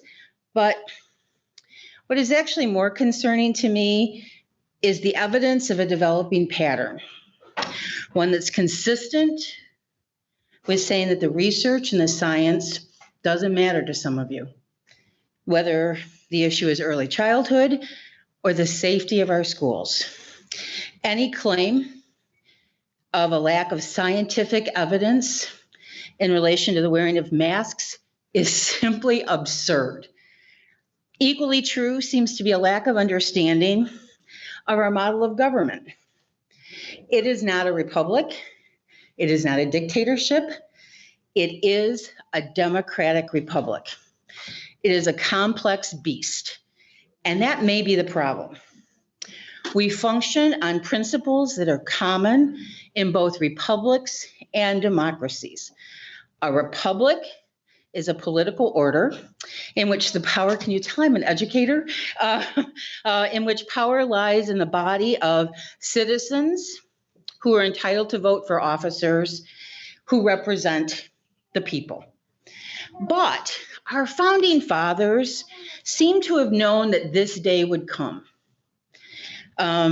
where the power resting in a single body would be abused, that they would forget that they are responsible to the people. In their wisdom, the addition of the word democracy, a government in which the power is vested in the people and exercised by the people, directly or indirectly, using free elections as a tool. It is deeply disturbing to me that any one of you, and I really mean any one of the 7 of you, would think that just because the people in your district or your friends or yourself did not support this early childhood millage, that you're justified to overturn it. That actual vote, the vote that demonstrates the will of the people, a free and a fair election was held. Whether we're talking about 2 votes or 2,000 votes, the people of Leelanau County voted for that millage. But let's be honest with the taxpayers. It's a thing I haven't heard anybody say tonight. I get it. You were mad and you're angry that you had no legal recourse to stop the Department of Health from doing their job, requiring masks, a science-based decision. I'm struggling with the lengths that you will go to get back at them. You are using our most precious resources as a political football. Our young children, they are being put at risk of not receiving much needed services simply because you want to pout. Our young children deserve better from each and every one of you. Thank you for your time. Thank you.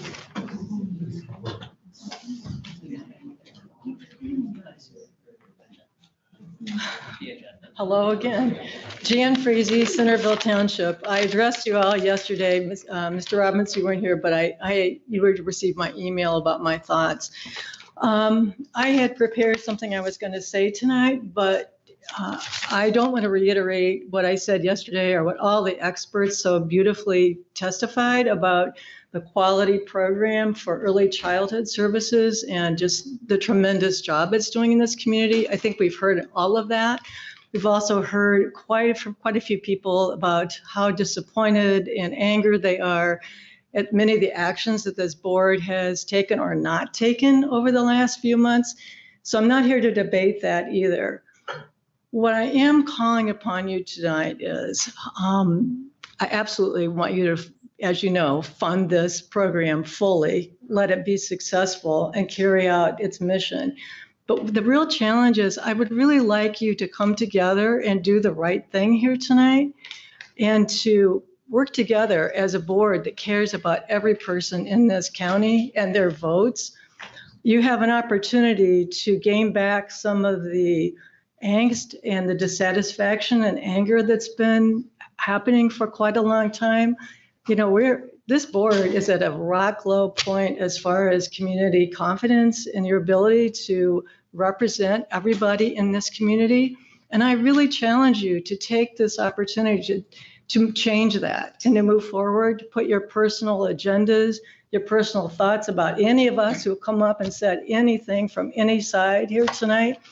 Today is International Peace Day. I saw that this morning in one of my readings, and I woke up and thought, that's my hope for this group, for our community, that we can come together in a peaceful, cooperative way and do what needs to be done for everyone in this community, from the smallest child to the oldest elderly people, way older and needier than I am at this point. So I thank you for your willingness to serve. I appreciate the time that we had yesterday to present, and I appreciate you listening to all of us tonight. And I really hope you search your hearts and minds and you make the right decisions tonight. So thank you very much. Thank you. Please bring.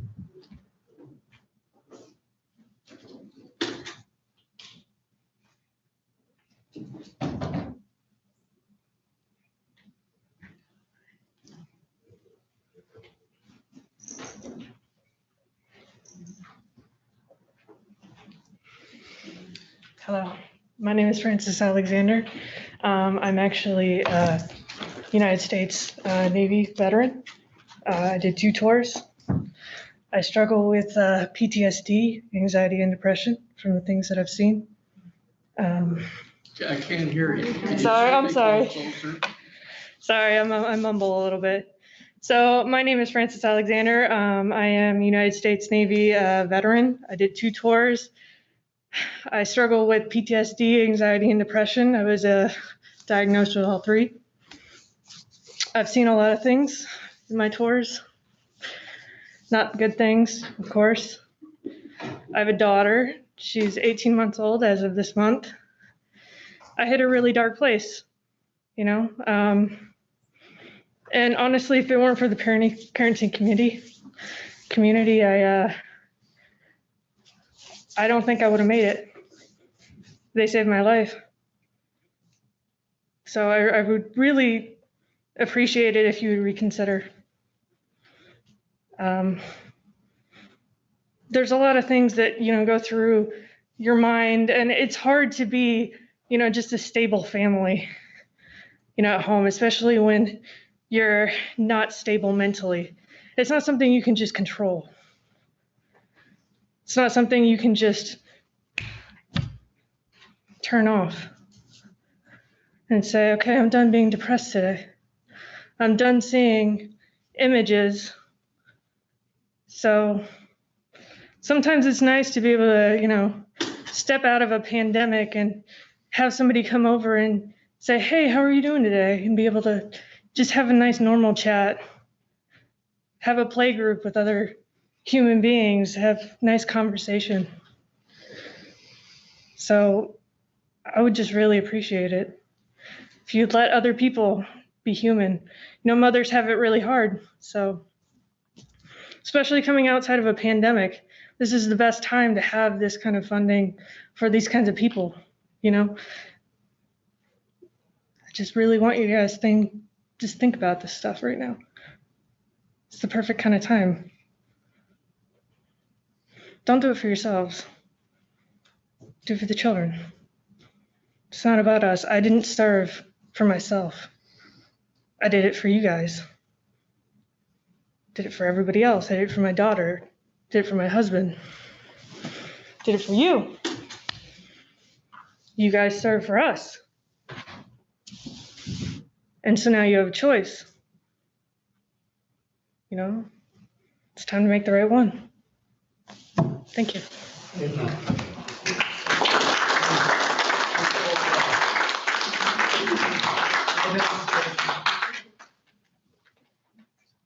Anyone else, please, come forward.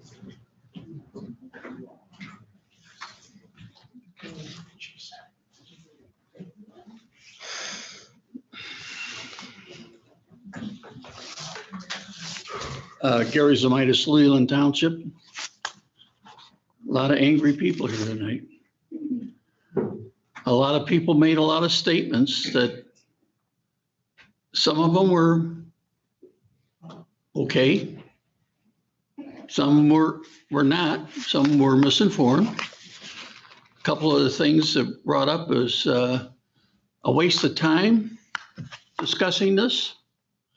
I sat through meeting after meeting after meeting talking about shutdown pipeline 5. I sat through meeting after meeting after meeting, affordable housing. What was done? You had no authority to shut down pipeline 5, and though you had meeting after meeting after meeting after meeting. Silly. One lady said you should work together. I agree with that. I sat through a number of meetings here, and one of the other things was, oh, they're trying to take it away.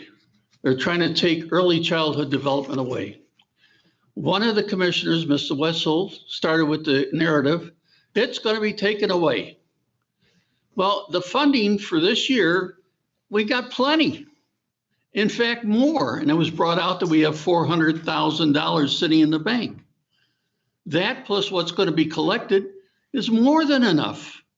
And another person brought out every year, the budget meeting decides what to do on the budget. Things can change. Okay?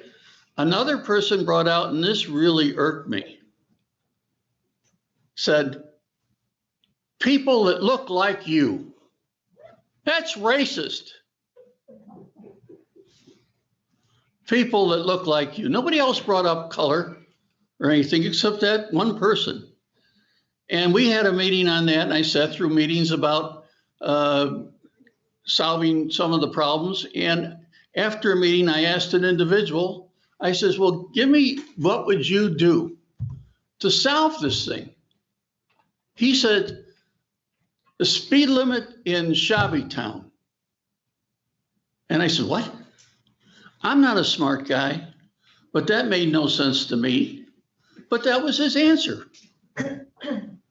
Okay, I'm asking you, everybody calm down. This will get resolved. And if you want to vote somebody out or have somebody out in the next election, do so. I'm going to do that because I know a number of people I don't want. But while you're in, and this is a representative republic, not a democratic republic. That's why we elect people like yourself to represent us. And that's why we have public comment, so we can tell you our thoughts. And all these people coming here is great. And there was many subjects brought up, prayer. One near and dear to my heart. We say a prayer at the beginning of the session in Washington. We say a prayer at the beginning of the session in the state capitol and numerous counties around. This fine country, this outstanding country, prayer was part of that development of that, and religion. Separation of church and state, they got the wrong meaning. Anyway, please work together. I want the people more to come and talk, which you are, and thank you very much for doing so. But also be informed. I saw a budget for the Leelanau or Leelanau County Board of Health that was asking for $200,000 less for early childhood development that is currently being asked for. Why are they asking for That's about what, 28, 30% less? Why? Doesn't make sense as a business person than what I was, that I was in the past. Thank you very much. Everybody just calm down a little bit. Express your opinions. Things will get resolved. This is the greatest country on earth, and it will get resolved.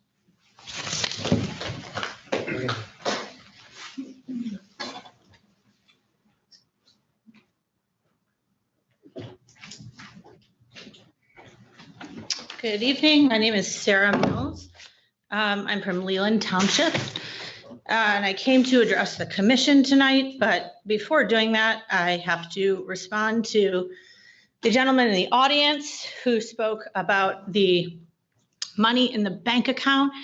And I would like to say, shame on you for stating that there is one type of stable family, that is a mother and father. That is not okay. That is not acceptable. And I don't want to be a part of a community that thinks that way.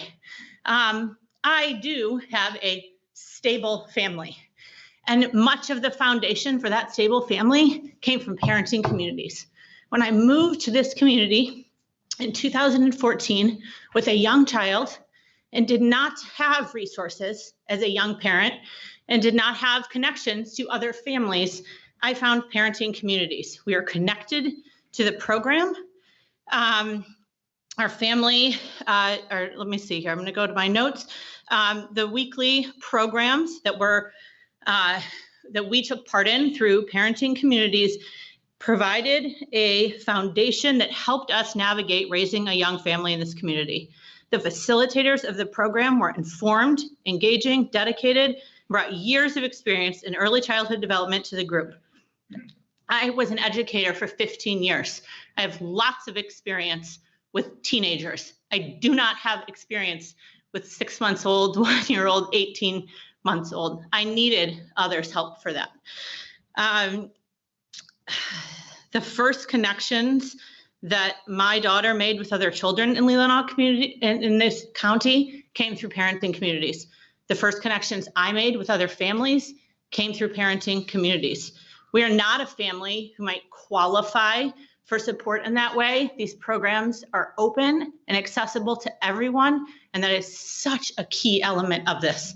We want to be a thriving community for families. We have to be accessible to all families.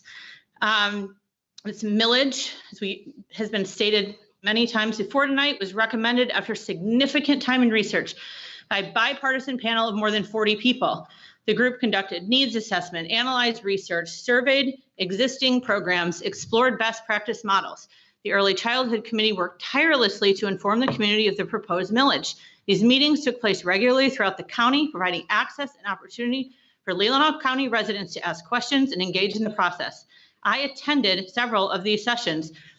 I was impressed each time with the detail of information presented and the opportunity for questions from supporters, both for and against. The Leelanau County residents voted to support the millage. The board may have the legal right to defund. It is a stretch, and it is ethically wrong to overturn the vote of Leelanau County citizens. You do not get to change the rules if you don't like the result. Some members of the commission want to justify their decision by arguing it was an off-cycle election or that the margin of victory was not significant. It may be worth reminding the commission that 2 members looking to defund this millage had a smaller margin of victory than the millage itself. I served on the board of the Leelanau Children's Center for 5 years. During that time, I witnessed firsthand and learned from experts with numerous years of experience in early childhood education and development. I evaluated best practice programs from across the nation. I engaged in child development research.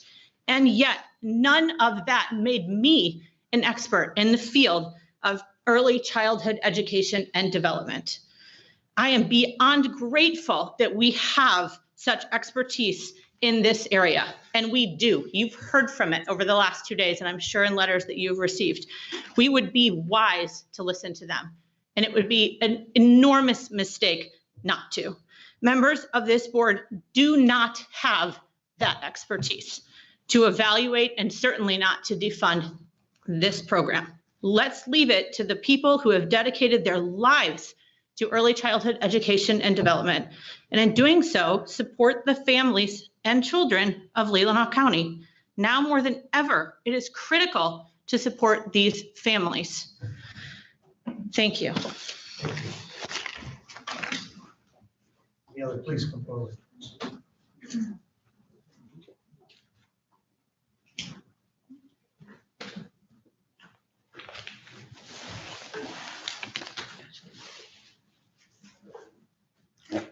One first things first. John Hunter, Bingham Township, District 2. When I ran for commissioner last election, one of the questions the enterprise asked that I answered and my opponent did not was, would I have more faith in public opinion or political experience, or professional experience? And I said that even when those two align, that political divide and political agendas will always be a roadblock to meaningful progress. At that time, I used the example of the septic issues we had here. Majority of residents making public opinion, expressing their opinions in the enterprise, healthcare professionals, scientists, engineers, environmental groups, all presented verifiable data and cited the need for some form of septic regulations in Leelanau County. Yet the board majority voted it down. Yesterday, with an overflow crowd of supporters for the ECM, you, Commissioner Robbins, decided to take a day off, possibly because this was an inconvenient meeting time for you. In case you haven't caught up yet, there were 90+ letters in support for the ECM, 46 out of 49 supporting positive public comments, and approximately 35 letters last time I checked today. Some of yesterday's spoken comments in support of the ECM were at times humorous, and others were downright heart-wrenching, and you missed them. You described yourself as a moderate, much like Tony and Sorgi. The enterprise considered you a swing vote and endorsed you. I find myself hoping they're reviewing that decision. But when all is said and done, you stated that you came here to roll up your sleeves and get to work for our citizens. You started out with attainable goals until you suddenly had no goals at all.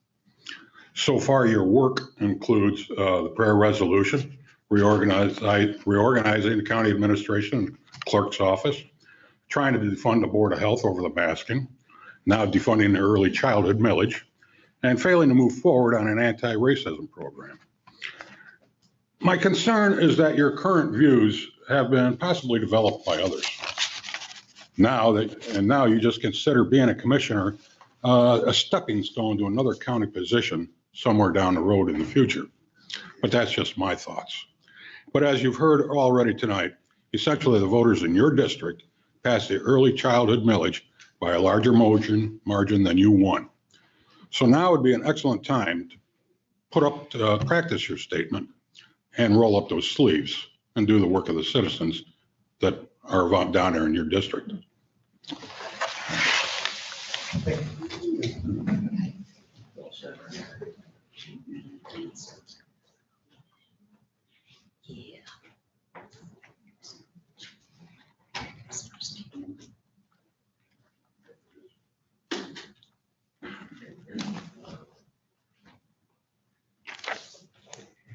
Good evening. Welcome. Thank you. My name is Dana Green Sky. Forgive me for being nervous. I did not plan on speaking tonight, but I felt that it was important to add to the email and letter that I had already sent.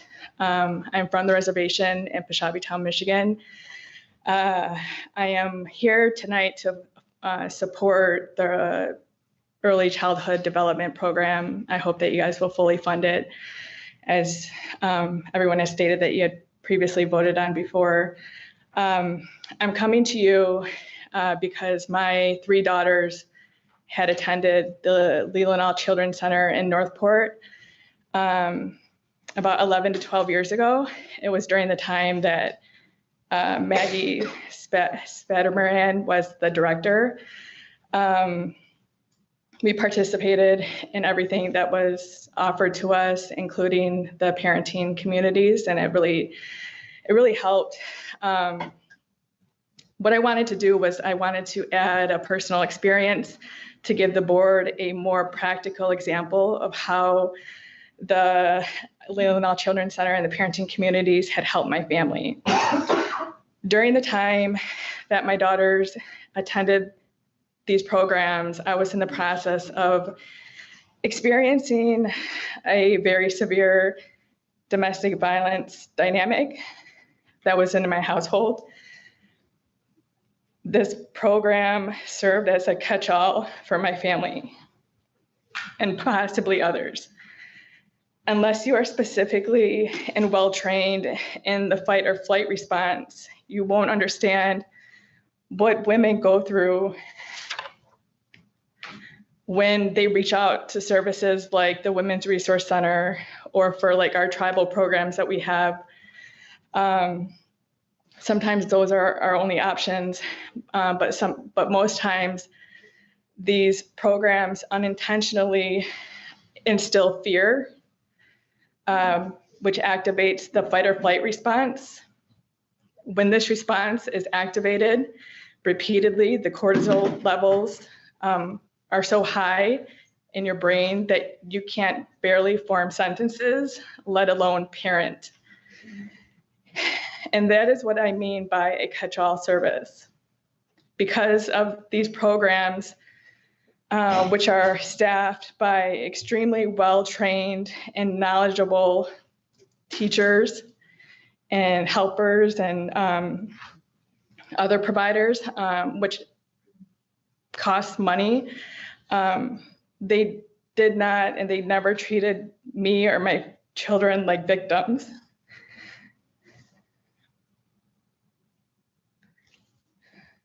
This matters. And for us, it made all the difference. A few years ago, I was asked to speak at a summit regarding my DV experience. I needed some information on my history that I couldn't recall because I had memory issues.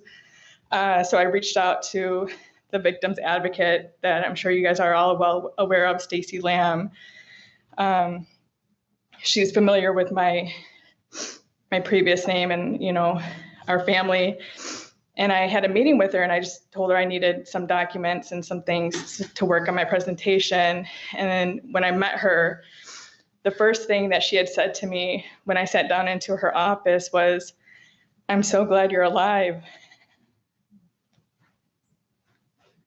She said, "If I had to have bet based on the severity of your case, you would not be here." She continued to tell me that our cases were the worst that the county had seen. But to give some encouragement, she said that, you know, they use them when they train their officers so that their officers know better what to look for.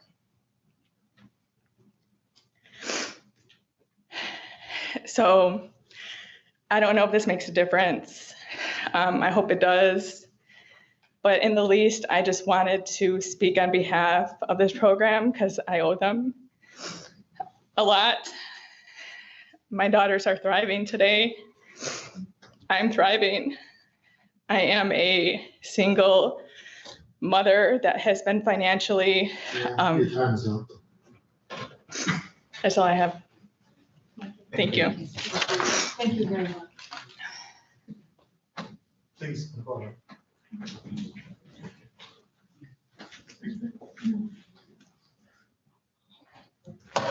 Thank you. I'm Dolly Martinson, and I'm a proud property owner in District 4.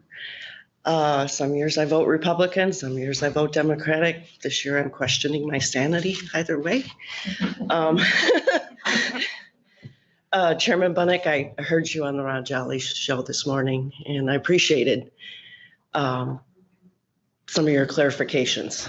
I listened to a lot of public radio and Ron Jolly and those kind of things. The two ladies that preceded me, especially the young veteran, I don't know how her testimony could not have affected any of us here. I don't have a dog in this fight directly, but I didn't vote for this millage for myself. I voted for people like the two women that you heard earlier. 99 people appeared and voted in 2019 and passed this. If there were 100 that opposed it, then they should have showed up that night, is my thinking. To defund the program down to zero is unacceptable. And I hope that all of you will work with the program directors and find some compromise. And that's all I'm asking today. And I support it wholeheartedly. Thank you. Thank you very much.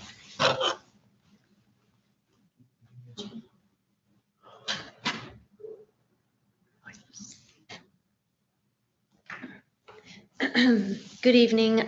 Thank you for taking the time to listen to us. My name is Kathy Hardisfeld. I'm currently Blair Township, formerly Suttons Bay Township. I have served as Township Treasurer for Suttons Bay for 20 years, and my term expired last year. I have worked in the clerk's office here at the county in the accounting department. I have worked in the county and Leelanau County Senior Services prior to going to the clerk's office. I was asked, I've also had experience with the fire and rescue in Suttons Bay. I was brought in there when they were in some billing issues and had not started the construction on the new facility, and took them along with the other board members through that expansion to have a beautiful fire and rescue for the people of Suttons Bay Township and Bingham Township. It's an authority now. About a little over 10 years ago, a board similar to yours asked me to come in under the invitation of Chet Janik to look at a department here at the county that had a fund balance surplus. It had accumulated over a period of 8 years. So there was some history. Prior to the funding of that department by a voted millage, it was funded through the general fund. We looked at it together. There was discussion. We realized that there were some program issues, but in essence, the expenditures were lower than the revenue and a fund balance accumulated. So some changes were made. Program adjustments were made.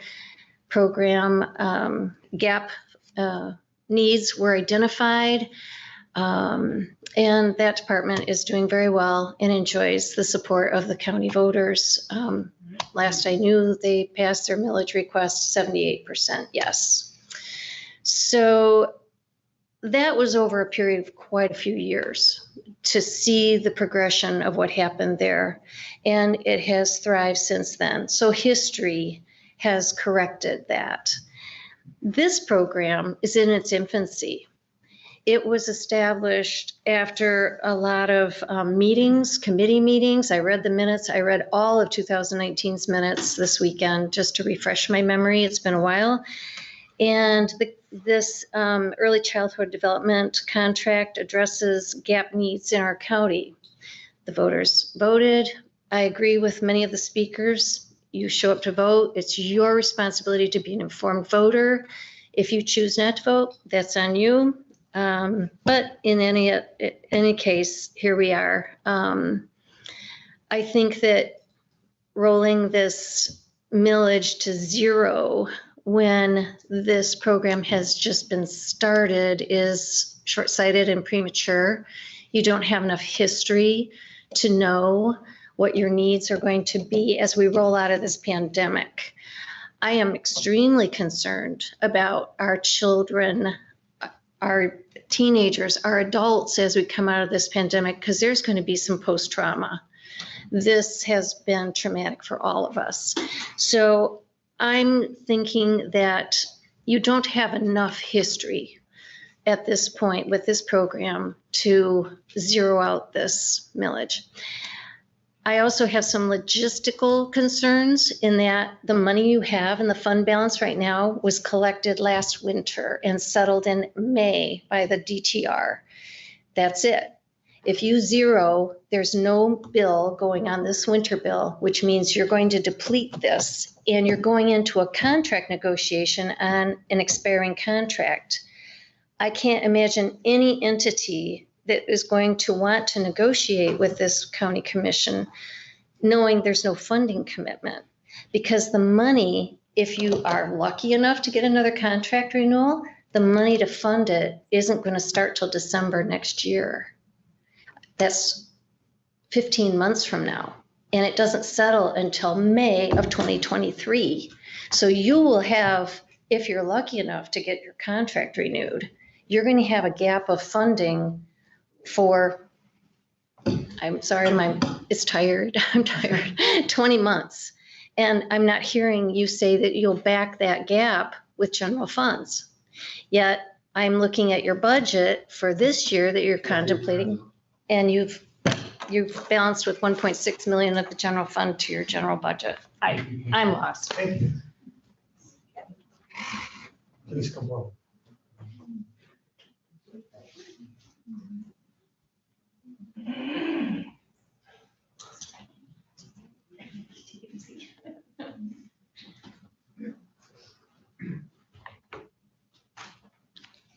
I'm Beth Verhey. I'm in Leelanau Township. I didn't prepare, I wasn't planning to speak tonight, but I'm going to speak briefly. I appreciate part of what I'm struck by, and this is, I have over 30 years of professional experience in child protection and social policy in many countries in this world. This is a personally important issue for me. And yet I also have no dog in this. I do not have children. I have the privilege of being in early retirement and having the time, like some of us, to read your minutes and sit in these meetings and try to engage. And part of what is so impressive, even if maybe over passionate in some moments in these days, is look at the level of care and concern and enthusiasm and engagement of your constituency. For me, this is, such a silver lining in the attention that this issue has mobilized. I've been serving overseas for most of my life. And we used to always just think about voter apathy, and wow, what a privilege to be part of, for me, back home in Leelanau County. And this is the level of care that people care. So I think that's the positive. And I'm just amazed at the combination that has come before you of practical, thoughtful, intelligent, academic, professional on that side, but also heart-wrenching, heartfelt, personal stories, the faces behind those who need these programs for a variety of reasons. And I also hope that that's what won. It's part of why I haven't spoke and have written something. So many have spoken so well. I cannot add to those heart-wrenching and heartfelt presentations that should carry the day. I agree in the spirit of Peace Day and coming to compromise. Actually was impressed where things ended yesterday, that after all the attentions and requests and discussion, Michelle Klein re-examined a lot of numbers, did a lot of extra work, her and her team, put before you a reduced budget. So yes, perhaps it can be a reduced concomitant millage amount compared to what was originally approved. But that is, again, like some may have said, a premature action at this time. It may be manageable, within the next 6-month fund flow perspective. Thank you for the previous speaker. I certainly could not have gone through the numbers in such a manner. But I really hope you are taking to heart and to mind such sound presentations and not looking to further compromise on this matter. Thank you. Thank you. Any other comment? Seeing none, then we'll move on to our communication proclamations. We have our emergency management department here. Good evening. I was almost going to say good morning. Out of habit. We're almost there, but that's okay. That's okay. Liam's over there. You can use. All right, good. All right, so you can see it. I wasn't sure if you'd be able to see the presentation today. I am happy that there is a crowd in here this evening. If we can go to the next slide. It is the most important slide in the presentation. These are the people that don't get to be seen. These are the heart blood of the 911 center, all 10 of our dispatchers. And as you can see, we have good retention with our employees.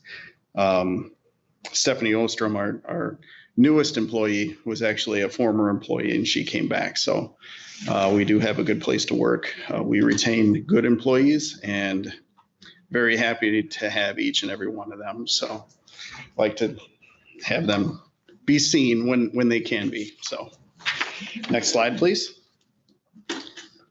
Just to kind of show you what we do, our primary dispatching responsibilities for the Sheriff's Office, National Park Service, and Grand Traverse Band Police, as well as all of our fire and EMS agencies in the county. As far as secondary dispatching, other agencies that may have their own primary dispatch, but we have the ability to not only send them out, but work as a primary for them if need be. Mobile Medical Response, MMR, took over the ambulance detail for North Flight. They've been a ALS provider within the county. We have resident troopers from Michigan State Police. We contact the medical examiner's office.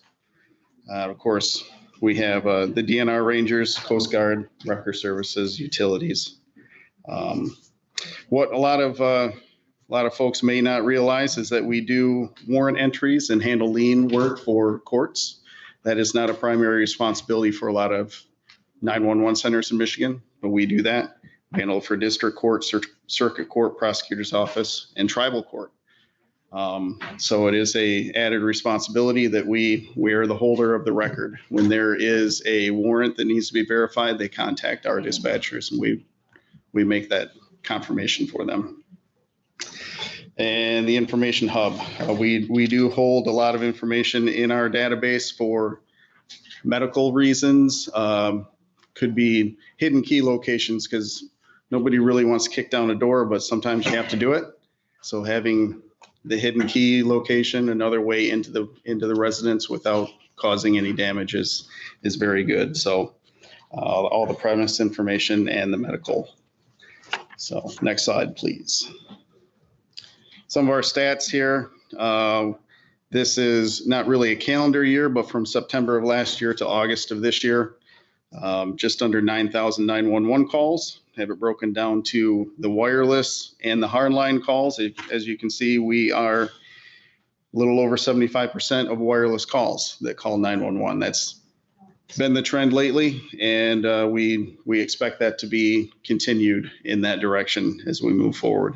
VoIP calls, kind of a new added layer of telephone calls to 911. But also texting. We do have the text to 911 ability.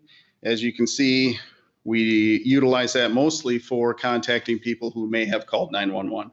It has been a great tool because when people accidentally call 911, they don't necessarily want to answer the phone after that, and rightly so, I understand that. So being able to send a text message out to them, it's less intimidating. We seem to have a good feedback from that. You got a question? I do have a question on the texting inbound. Mhm. How long now have we had that service in play? Has it been the full, Longer than little over 2 years now. okay. Yeah. And that's all we get with texting? Text to initiate a 911. So yes, for the inbound would be somebody who has a problem who initiates the 911 call that way. Right. So yeah, over the last year, we've only had 32 instances where they contact us first. More often than not, we contact them and start that way. So it's been an invaluable tool as far as that's concerned. Yes. So non-emergency calls, we do handle non-emergent lines for the sheriff's office and the courthouse here that we're able to kind of direct calls when they need to be, answer questions when we can. As you see, we have over 12,000 dispatch calls for service. And the next slide, please. What everybody likes to see is the top 10. What do we do the most of in Leelanau County? As you can see, traffic stops are primary what we handle in dispatch. Medical calls, you have fire calls. Now the alarms, we do have a lot of alarm companies that call into dispatch with, and it only gets it gets more and more with people who ring the doorbell and what we're normally used to, Simply Safe and EPS and all the normal business and residential alarm companies. So we expect that number to grow as more and more people get the affordable home surveillance systems that are monitored. Animal control complaints, road hazards, traffic violations, and believe it or not, car deer accidents. We handle a lot of those too, as you can imagine, in Leelanau County. Matt, this is a different view than we get from reading the police file. It kind of is, yes. Yes, well, that happens, and I hope it's a little more exciting this way too. Yes. So the next slide, yes, the exercises and outreach. Just give you an idea of what we do in dispatch. We did some tabletop exercises with the schools this year to basically test their reunification plans. That was a focus for us and the school administration. As you'll see in later on in this presentation, we've been working closely with the schools. So we've had a lot of that. Wanted to bring attention to some final tones that we do when we have retirements and unfortunate circumstances. Lieutenant Gary McGee from Suttons Bay Fire has been a longstanding servant of Leelanau County. He was able to retire the day after Christmas last year. We did give him a final send-off. So bittersweet for that. Unfortunately, we also had to do final tones for Detective Bob Bailey. Little hard for everybody in the sheriff's office, but as a first responder, it was a good sense of closure for us as well. So some things like that are very, very good for us to have happened. Active shooter training with the courthouse and government center employees. We do that annually, and we had a couple sections that we offered in July.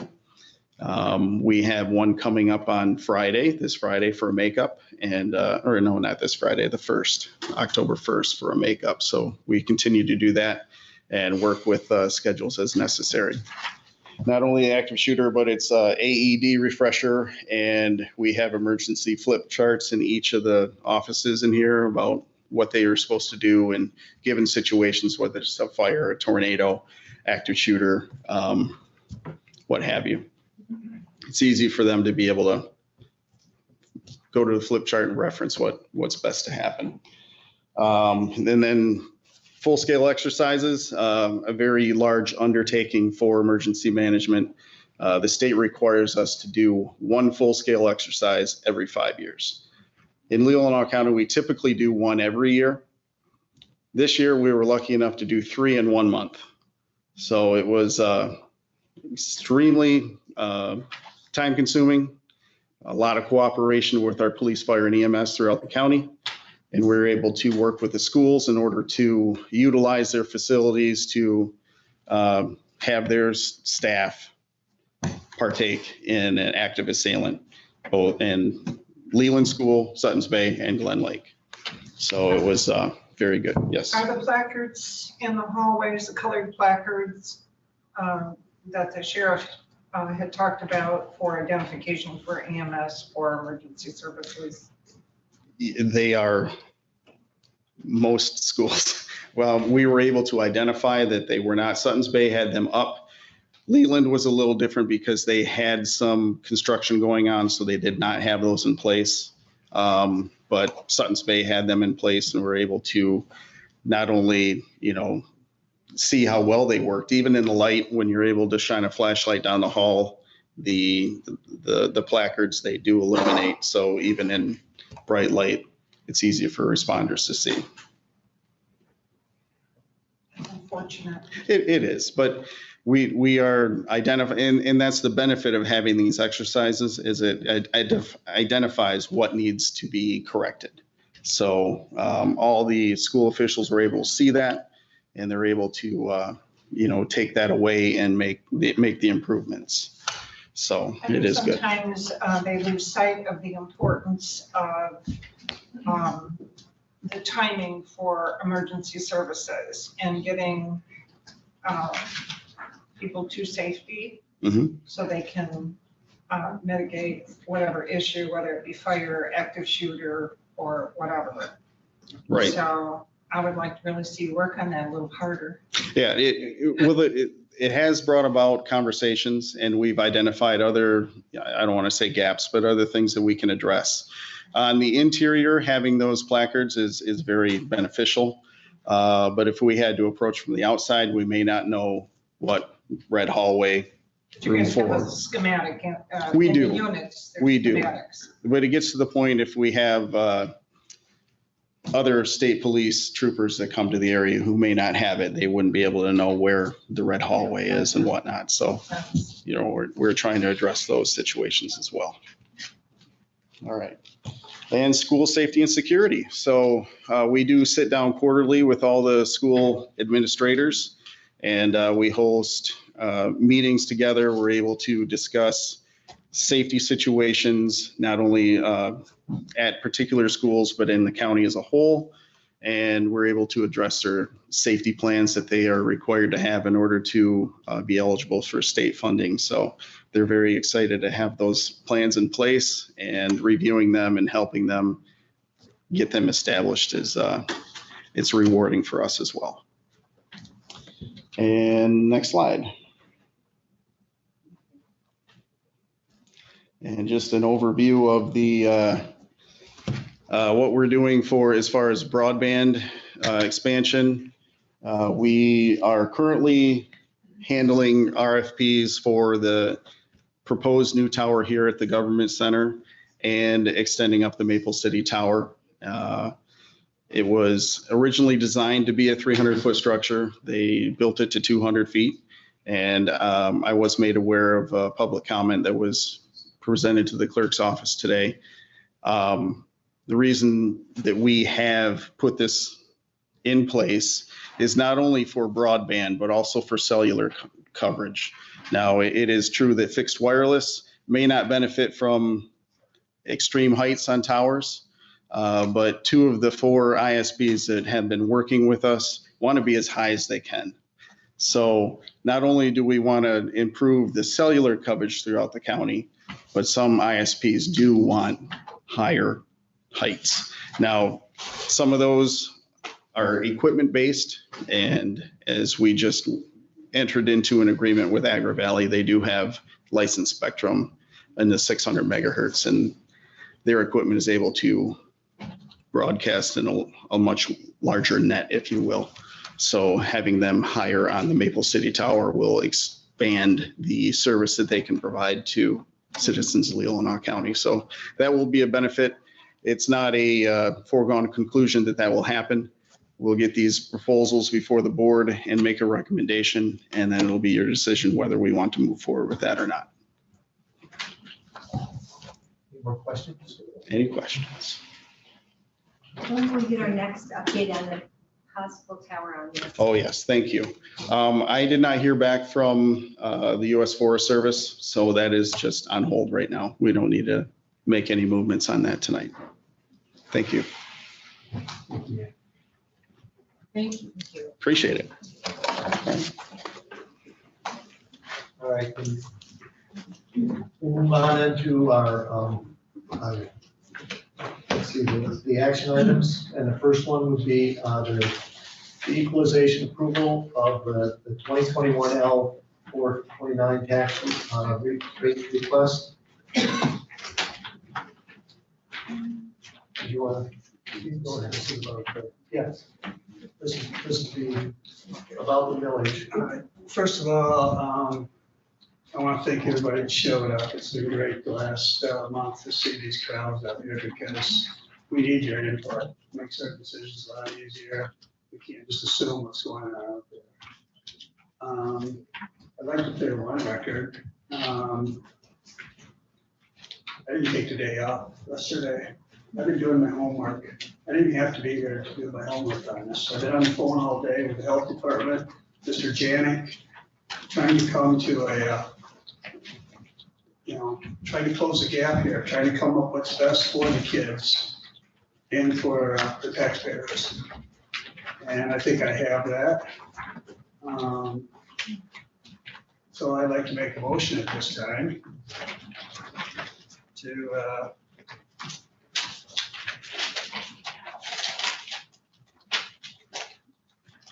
I'd like to make a motion to set the tax levy for the early child or child care development to 0.1988.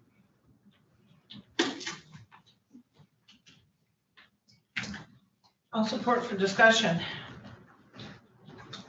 I'd like to amend that motion, please. Certainly. I'd like to,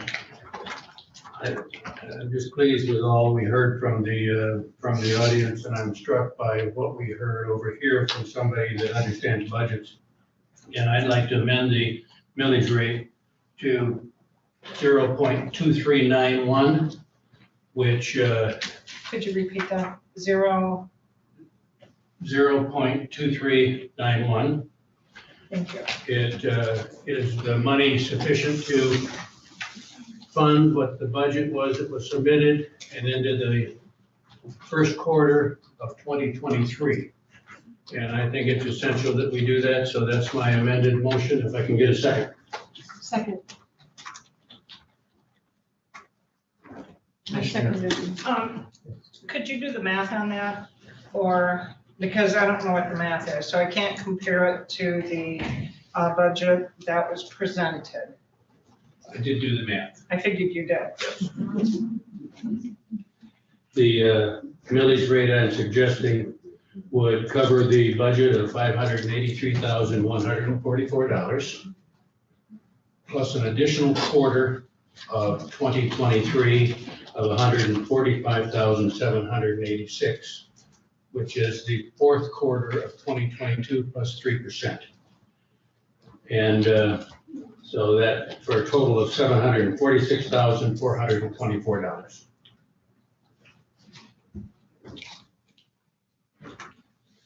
Would you have a second? You seconded? All right, and of course, I would like to make an amendment to that as our second amendment. And I would say a millage rate of 0.13 would be the millage rate, which would fully fund it for the entire year of 2022, plus a little bit extra. Support. But that would also include their fund balance. So you said 0.13. 0.11. Okay, can I just review these? Yes, please. Your amendment, so seconded by Lautner, is 0.13.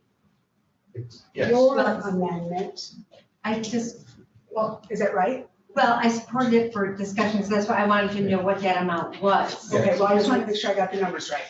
Okay, just to make sure I'm following this right.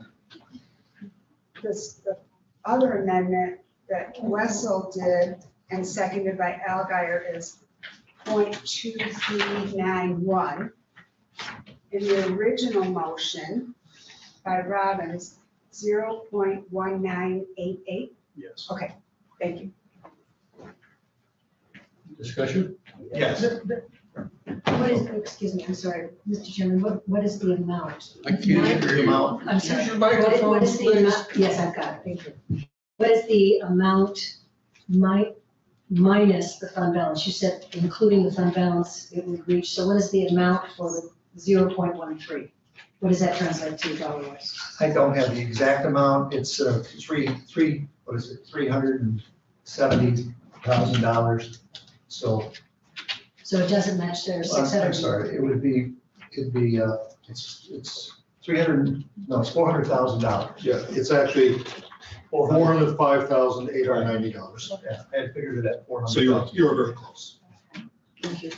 Yeah, let me do this, 405,890 for Mr. Bunnett's. Right. And that, and with the fund balance would put it close to $600,000, depending on what number they come up. So we take the motion. Yes, you may. Thank you. And one of the advantages of having the, I think, surprise motion at last week's meeting was it got us the opportunity to hear from a lot of people. And I think we've learned a lot. We certainly have not only had more than 100 people here in the last 2 nights, but seems like 100 letters. I don't know how many letters, but I tried to respond to all of them.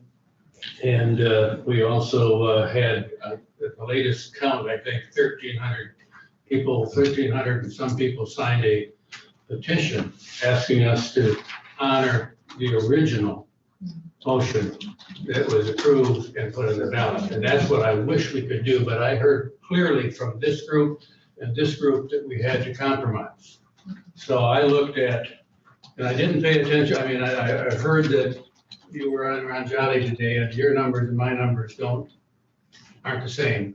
But I met with the equalization office, and I looked clearly at the health department office. And the only difference that I have done is said, we gotta be responsible about that first quarter of 2023, or we're being irresponsible. So this does not create a big fund balance. It creates a funding mechanism to ensure that during this year, we can fund the program that we promised the voters. We can negotiate another contract at the end of next year and begin to operate in 2023 without worrying about how we're going to pay for that. We can honor the will of the voters, even though it's less than what we had hoped for and what most of the people have hoped for. So I really wish you would consider the amendment that I put out there, because I think it is responsible, very responsible. Commissioner I think I was first. I had my hand But up. he has a motion, so he Okay. gets to speak. Okay, now I'll break it down. I understand where you're coming from, Ty, and if you really look at my motion, it's 620 and some odd dollars. She's already said, the director there, Michelle, that the budget's probably about high 500, so I gave her a little bit in case there's some changes in budget over that year. There's also that 190 that's still out there. And I would hope that the health department, I'm looking at her now, would take that 190 and put it aside for those 3 months that you're looking at, Ty, and it would cover that. Yeah, no, and I'll speak to my motion. My motion more than covers the request from the health department. It also leaves some leeway while the taxes are collected in 2022, December of 2022, and that will fund it again. So in this way, we're honoring the people who the poor people and the elderly who have very low income and can't afford to, it comes out of their weekly budget, their weekly food budget. They're willing to pay the tax, but we try to keep it to the minimum. And that's what my resolution does. That's what I was trying to do right from the beginning. And it's unfortunate that the park, about $400,000 being there and them spending $150,000 a year wasn't in there. So my first motion was about, we had 2 years supply of money, but now that we've gotten numbers out, we know what the reality is. And so I think we'll fully fund it, but I don't think we need to overtax the people. To keep it at what we can to cover it. So that's what my motion does. Commissioner Elba. So I really appreciate all of you putting out numbers. That takes work. It's real confusing. I think to just sit here and hear percentages. I'd like to know what equalization came up with, which would, taking into account the money we anticipate will be left of that original fund balance, after completing a full program this year, there'll be a little bit left. We need to allocate enough and have a millage that will fund full services now, full services in 22, full services in 23. Did we get that number from equalization? Governor, they will only convert whatever number they're asked for. So when Mr. Wessel called for a budget, they convert to millage rate. When Mr. Robbins asked for a number, we convert to millage rate. When Mr. Bunnick asked for a number, I was able to convert to millage rate. But we can't convert a number unless you tell us what you want the budget to be. Well, I believe the important thing, and we have heard from our voters. We've heard from our voters, and thank you all. You're tremendous. We do have an incredible resource of people and community in Leelanau County. That people want to invest in our children. So I believe Commissioner Wessel said that his figures would do exactly what I said. This program is in its infancy. They're getting started. Let's let it roll. We obviously have a need for it. The families testified that it's important.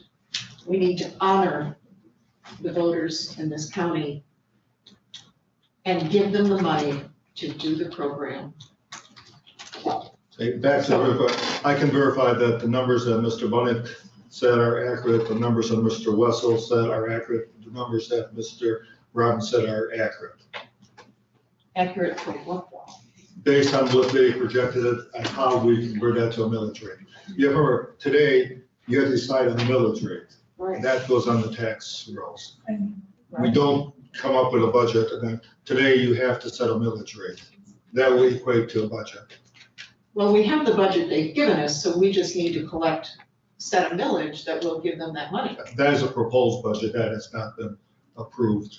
And you have to remember that your contract expires December 31st, so whatever millage rate you approve, assuming you want that in the contract, then we'll develop a contract, bring it back to you at the October meeting.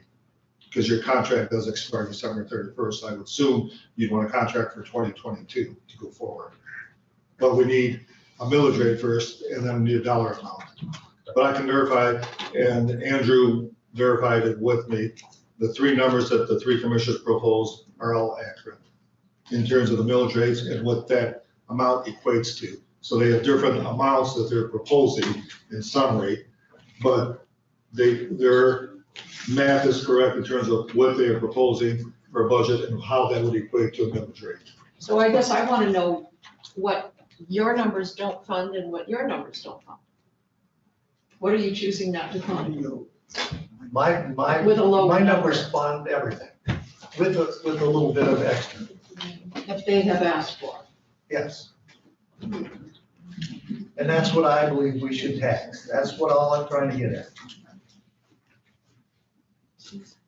Did that answer your question? Well, that's curious, Yeah, no, because your numbers are very different than Commissioner Russell's. So they can't be funding as much.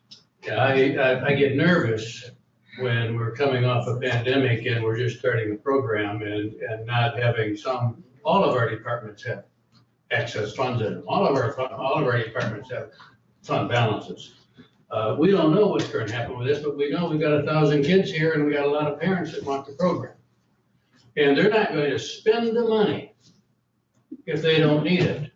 But we need enough money in our budget and our millage rate so that we can fund a contract that we haven't even approved yet. So we got to build that in. And I have built into my proposed budget exactly what the proposed budget was, or my millage rate, exactly what the proposed budget that we've all seen, plus the first quarter of 2023, which is responsible budgeting. It would be irresponsible not to do that, and I think we've heard clearly, and as I say, I would much rather approve tonight the millage rate that the voters approved. But I think we need to compromise because there's been some dissension, so that's why I put forth a lower millage. This is a lower millage from what the voters approved of. But it is a millage that is responsible and will not lead us into trouble. Does that answer your question? Sure. Do you want to give her about your funds? Yes. Like I said earlier, I did contact talk to the health department. They also talked to the administrator of the family court. And Randy's number 5. With my figures here, my proposal, I'm giving the health department about $40,000 wiggle room there, extra than what she's asking for. And by going with mine motion there, you look at the tax saving for the taxpayers for just this year. You got to remember, this is only for 1 year. If they come back next year and, you know, the numbers are, you know, it could be higher, it could be lower. We don't know yet. We got to give them 1 year to run this program to see if it works. And the savings for taxpayers is about almost $157,000 from this year. So I mean, they're still going to get to operate, same programs and everything. So. Did that answer your question, Commissioner? When I look at fewer dollars, I see fewer services, so it's real hard not to. I don't see how you all offer the same services with less money. It just doesn't work that way. Do you know what their budget is? What their budget's proposed? We all got it. Okay. Yeah. Every one of them funds that completely. That's what we're saying. Every one of them funds it completely. So his has for a whole extra quarter. His Well, has. we need to do the extra quarter. Okay. They can't Okay, cease so- operations until the next their taxes aren't collected until February 15th of that quarter. We need to make sure the program can continue through that quarter. So that's responsible. The finance officer. Sure. Well, Commissioner Lautner has her hand up. Thank you. I think some things that haven't been looked at yet. Number one is there's some assumption that all the money will be spent, and that hasn't been the case. They haven't reached the numbers they'd hoped to spend the dollars they had had, COVID, et cetera. So there's those unknown outliers out there. Again, Delta variant, is it gonna play in? Is it gonna stifle the program again? So that's why there's more than likely going to be money left over. The other thing you're forgetting is that we funded this program up front before the dollars came in. And that's something that we can do again if the need be for that first quarter of 2023. If they are very successful in growing that program by another 200 kids, I believe, and I'm digging for that budget and I couldn't find it. But with their expectation of building that many kids, it's a pretty big, an additional 200 kids. So that's quite a bit, if they're successful in getting it. Someone had mentioned a surprise motion last week. I I have to agree, it was. Because I hadn't even noticed the L4428 was on the agenda. And I certainly didn't realize this one was on there either, but we knew there was money left over. Going to a zero rate created all kinds of hysteria and a lot of misconception. So to go to zero, understood there was $600,000 left over because that was a number we had gotten, was $600,000. There would have been enough money to easily fund and easily get into 2023. We would have known we were at the last quarter of 2022. So that brought us there. But I think it's really good that, and I hope that a lot of people understand the whole taxation rate, because that's been what is lost in here. I heard a lot of things that really saddened me tonight, that we didn't have the right to do this. We didn't, that we weren't giving the voters everything they voted for. And so I was also looking for the millage language, but it was a millage rate up to, and that's how most of these millages are done. They're up to. So it's up to us to fund those programs at the rate that is appropriate, based on all the information that we have at the time. With all our departments, we expect all our departments to be accountable for all those dollars. Ms. Kathy Hartfeld touched on the very same thing we did some years ago, but skirted around a little bit. And I wish that had been a little bit clearer. But some years ago, we did this very same thing with Commission on Aging. I don't think it was zero, but it was a millage rollback, because that, as she said, that fund balance had gotten so large, we had to bring it back into balance. So this isn't an unusual thing, this isn't a new thing. The other thing that saddened me was this misconception that there was going to be money taken away from this program and used on something else. It's not true. It is absolutely not true. Just like the senior services millage dollars cannot be spent on anything other than senior services. These dollars cannot be spent on anything other than early childhood programming. So I just wanted to clear those up. As Gwen said, numbers are confusing. Taxation can be very hard to understand, but I hope that it's been a lesson for everyone. As I said, there's money left over, this will bring in money, and we always have that ability to loan up front like we did previously. So those are my comments, Mr. Chairman, thank you.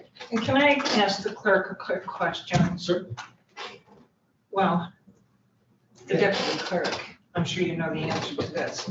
Do we typically, as a board, budget for 5 quarters when we're doing our annual budget?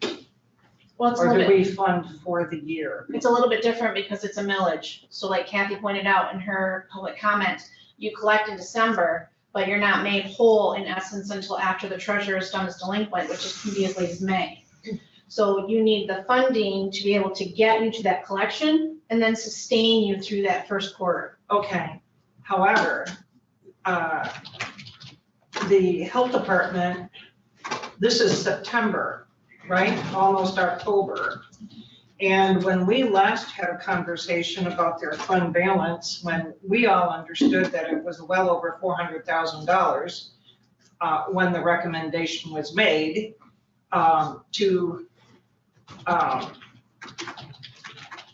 on the millage, to lower the millage to zero, because we thought at that time that there was adequate funds to support the budget that they proposed, right? But here's my point.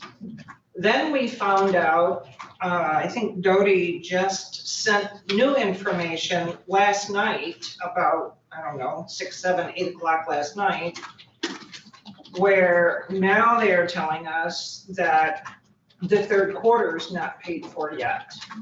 So my question is when do they bill for the quarters? Do they bill at the beginning of the quarter or do they bill at the end of the quarter? The end. Okay, so they're gonna be billing us sometime in March, 1st of April, for that first quarter, correct? Correct, and you have 2 quarters left in this year. Okay, so, and historically, we have funded them, we have fronted them from our general fund to support that program initially. That is correct. Okay. So, I was just gonna say, so I do not see the necessity of having to add that first quarter in the millage. I am, thank you for the floor. Okay, this is confusing, and thank you all for being here and adding your voices to, and your viewpoints. It's been very important and very enlightening. I'm gonna try to clarify a couple of things, because it is confusing. And first, just some general statements, and then going through the 3 proposals that are out there and see if maybe we can look at this together in a logical way. The millage was proposed the millage passed in November 2019 with the idea that the program would start January of 2020. The contracts were not signed until March of 2020, and then we all know what hit then. So during that first year of 2020, what the health department did was reach out to families. You heard some of that yesterday through Zoom, through phone calls, dropping off activities on doorsteps, but no in-person meeting because it wasn't possible. So the expenditures were much less than what was thought it would be during 2020. Also, as Commissioner Rushton just pointed out, we did front that money because the 2020 millage, or the millage we passed in November of 2019, or November of 2019, did not come in to play until December of 2020 for winter taxes. So it became available after that. So that's why we had to front that first year. So that first year had to be paid back along with whatever had been expended in 2020. So the balance, or the fund balance, the millage fund balance we're talking about, that we started with for 2020, fund balance for millage was $406,207.06. That amount, the first 2 quarters of 2021 of this year, has already come out. During those 2 quarters, the program was ramping up and really started in mid-May for home visits and in June 20th for play groups and family events after that. So those first 2 quarters had very little expenditures in them. Now it's ramped up, so there's going to be a lot more expenditures coming out between now and the end of the year, about $230,000 worth. So if you subtract that $230,000 worth of expenditures through December from the fund balance, which is the 406 number, what you end up with is a figure that's going to be somewhere around 106,000. Okay? Now. 106 or 176? I'm sorry, 176. Thank you. Thank you. So. The fund balance is 458,000. Correction.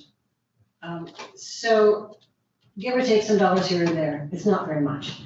And it's not sufficient. It is a lot, but it's not sufficient to operate the program in 2022. That budget for 2022 that the health department has conservatively put together is $602,144.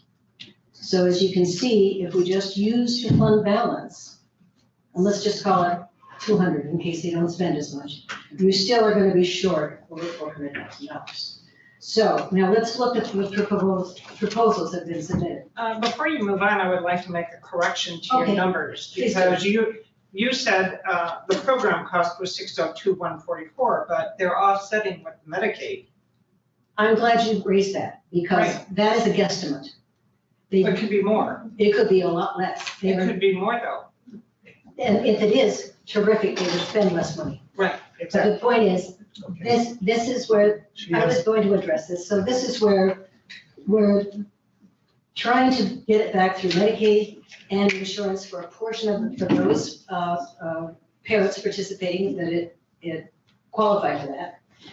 The guesstimate of the health department was 19,000. This is brand new, they've not done it but for 3 months, so they don't know what they're really gonna get back.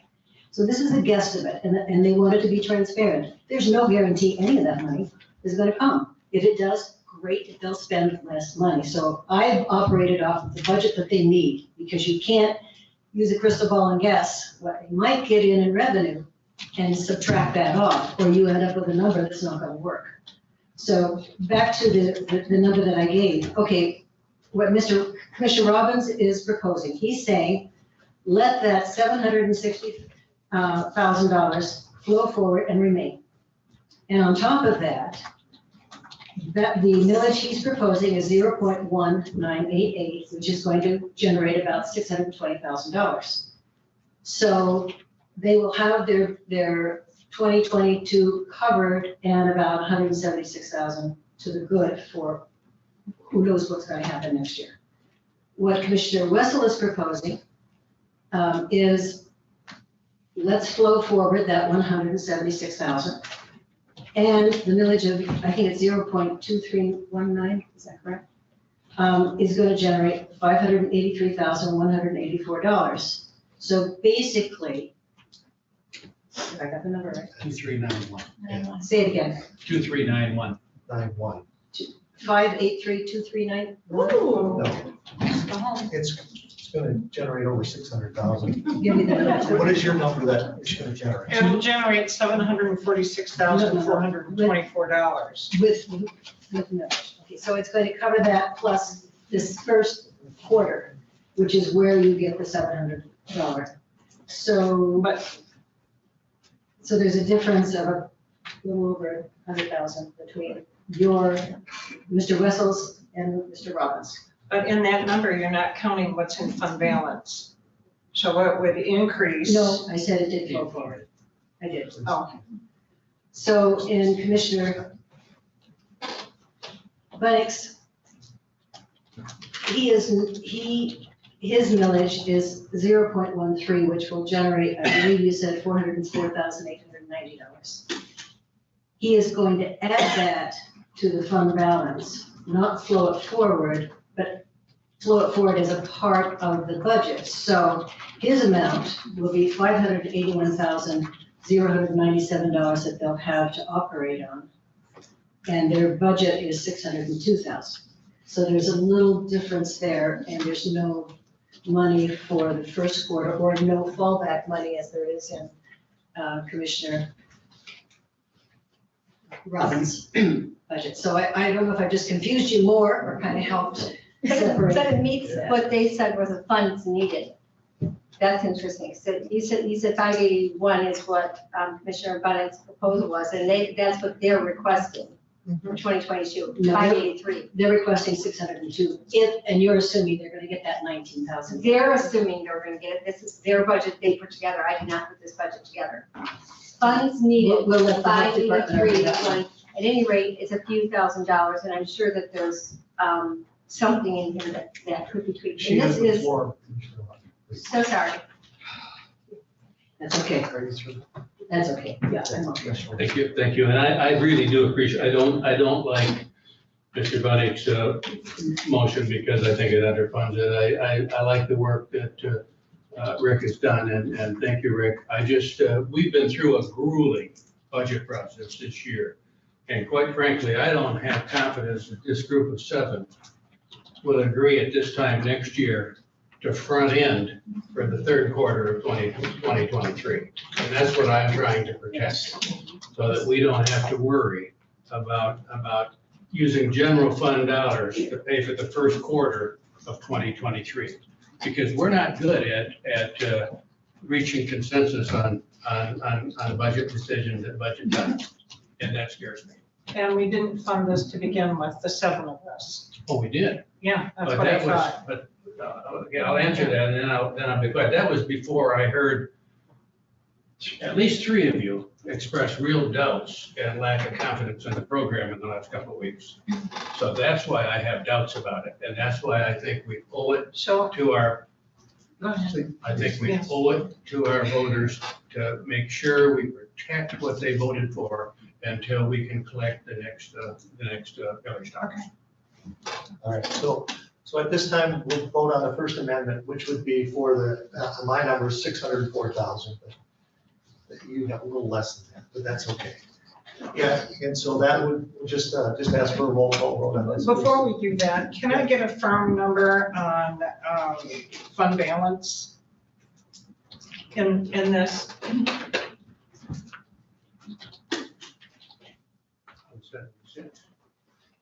176. Well, no, because she hasn't paid out her quarters yet. Right. She's got 2 more quarters to come out of the 400 something. That's a problem. We've been working with numbers all over the map. So the next time we look at this, we need to do this early on and make sure we know what the numbers are before we're put in this position again. Just remember, you're voting on millage rate, not numbers, so yeah. We're trying to determine the Yeah. millage rate to provide the service that they're looking for.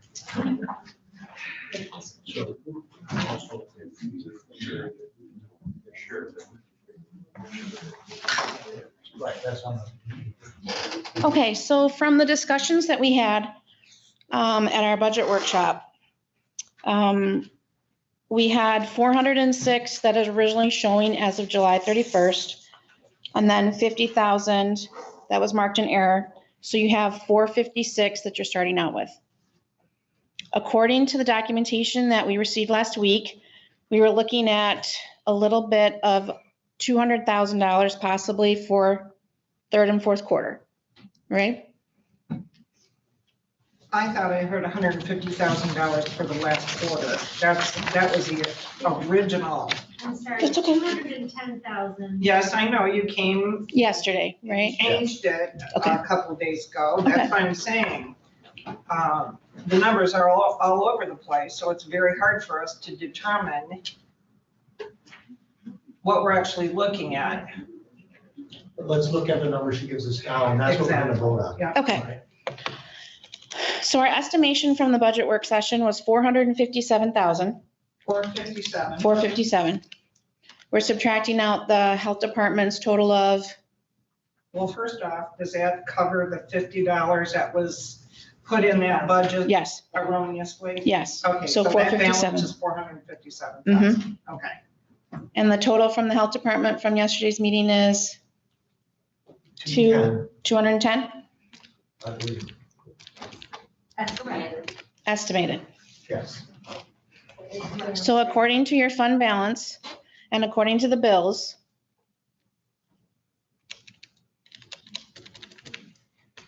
$210, you're gonna have 247,000 going forward.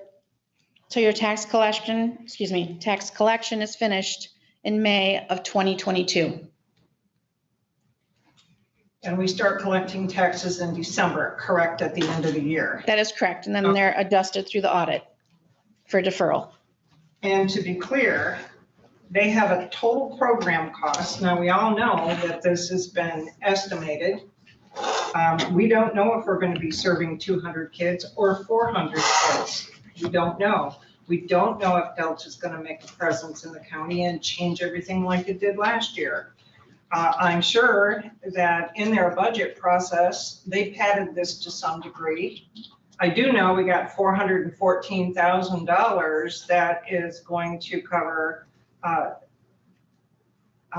administrative, not counting the subcontracts that they have out there.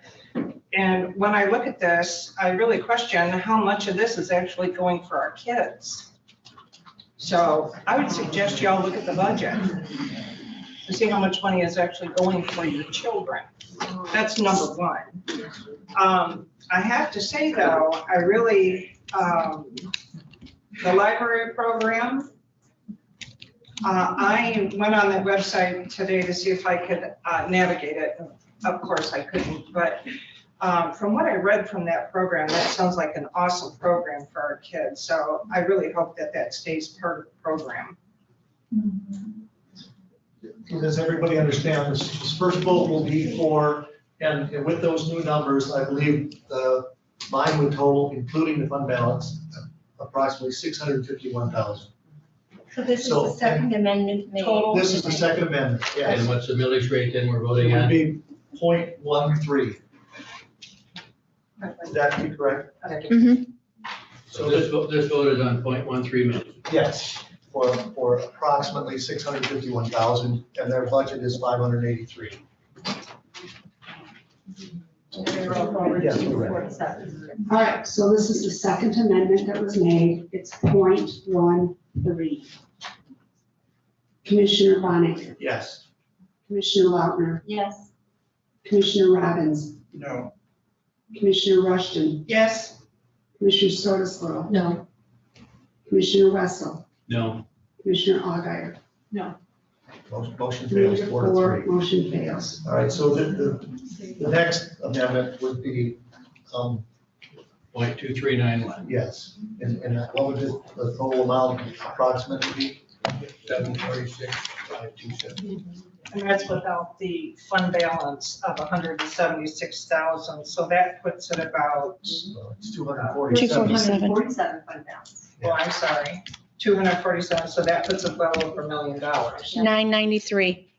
992. This Can would I be- just clarify? So that's the only one though that funds the first quarter of 23? No. Yes, yes, Fully, yes. yes. It would fund, If we don't have that money, what will happen? the general fund will have to supplement, if you have a contract in place for 2022, then the general fund would supplement your payment until the taxes are collected. And then in 2023, it pays back the general fund.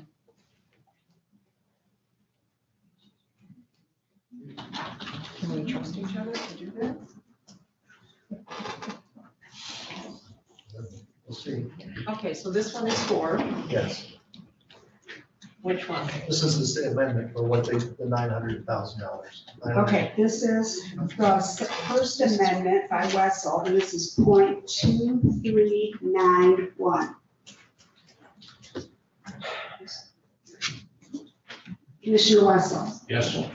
Commissioner Alguier, I'm trusting you guys. No. Chairman Bonnet, No. Commissioner Lautner, No. Commissioner Robbins, No. Commissioner Rushton, No. Commissioner Sorslow, Yes. 2-5. Motion fails. So now we'll go to the original motion from Mr. Robbins. Okay. Yes. Okay. 0.1988. Yep. Yes. Yes. Thing like that. No. I just want more. Okay, 0.1988. So Commissioner Robbins, Yes. Commissioner Rushton, Yes. Commissioner Sotomayor, Yes. Commissioner Wessel, Yes. Commissioner Alguier, Yes. Commissioner Bonnet, Yes. Commissioner Lautner, Yes. 7-0. Thank you. So we'll move on then now to the Park and Rec. Mr. Bonnet, do you want to move that? No more. So I assume you're amending the L4020, but you want to keep the road commission and the senior services millage as stated. Right, so you'll make one motion on that. I was just gonna say, yeah. Okay, do you want to vote on this first? Can we do that when we come back? You could. It's a disagreement, but I think everyone's ready for a break. Okay. And so once you move on. Be back in a quarter after. Would you like to see? You could have one motion. Yes. For both. Yeah, yeah. Yeah, I checked this morning, I called Jerry. You have just you, right? Jerry, you asked, Your wife? Jeff called you and asked me. Well, Casey's here. One meeting on him. Let him run the show. Your original motion that you guys did, you can give you a contribution.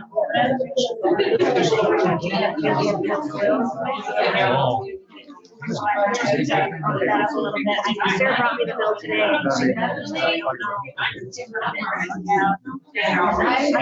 One forty. No, three. No, it was 319. So total 5,000.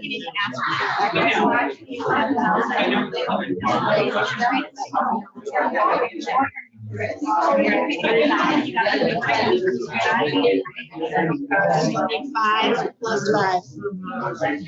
You'll need another 5,500 for your total project. So instead of 5, it'll be 55. Yeah, just let them know. I didn't realize, because I didn't read the bids. The Elmer says it doesn't include any permit fees. So I missed Sarah- it. That's all right. Sarah pointed that out to me and I was like, oh, okay. Hi, I just want to verify the dollar. Yes, absolutely. For Commissioner Robbins?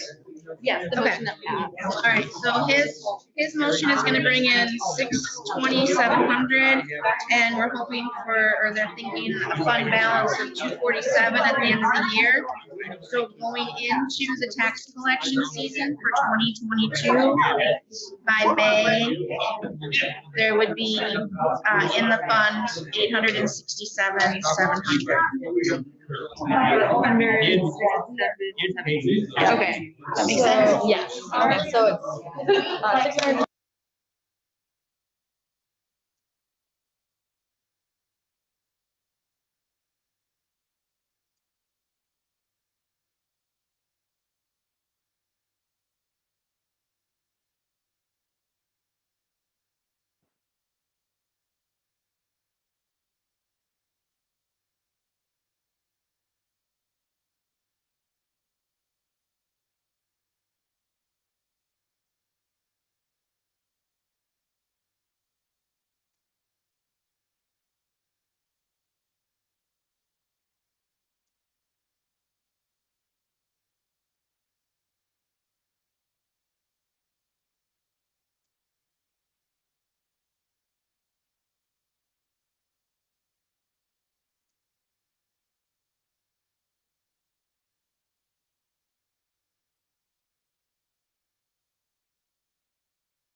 I can't hear you guys. You're muted for a bit. People are waving at me.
Let me tell you, I'm ready. Would you like to make the motion, Mr. Robbins?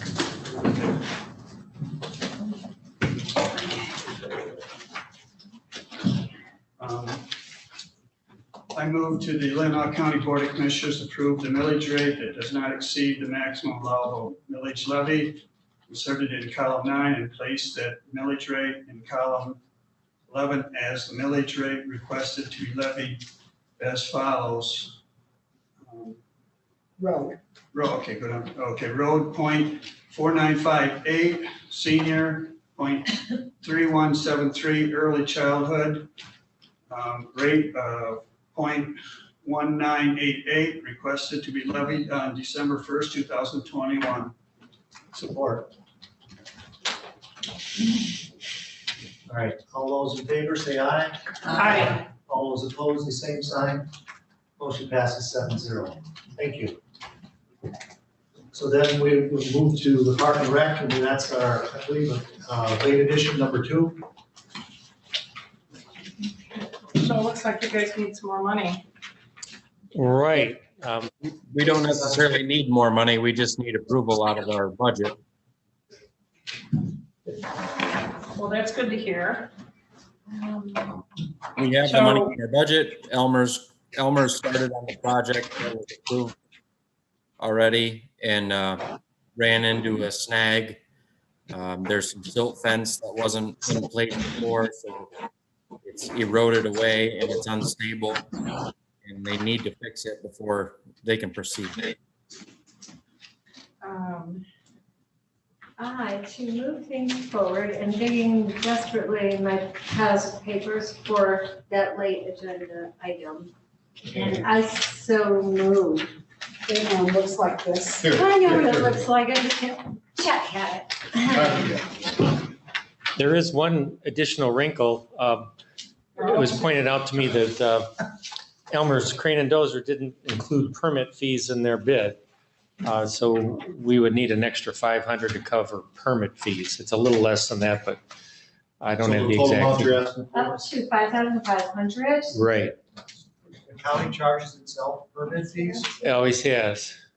Even, I thought our soil erosion officer was going to. Cut a break. How do I support him?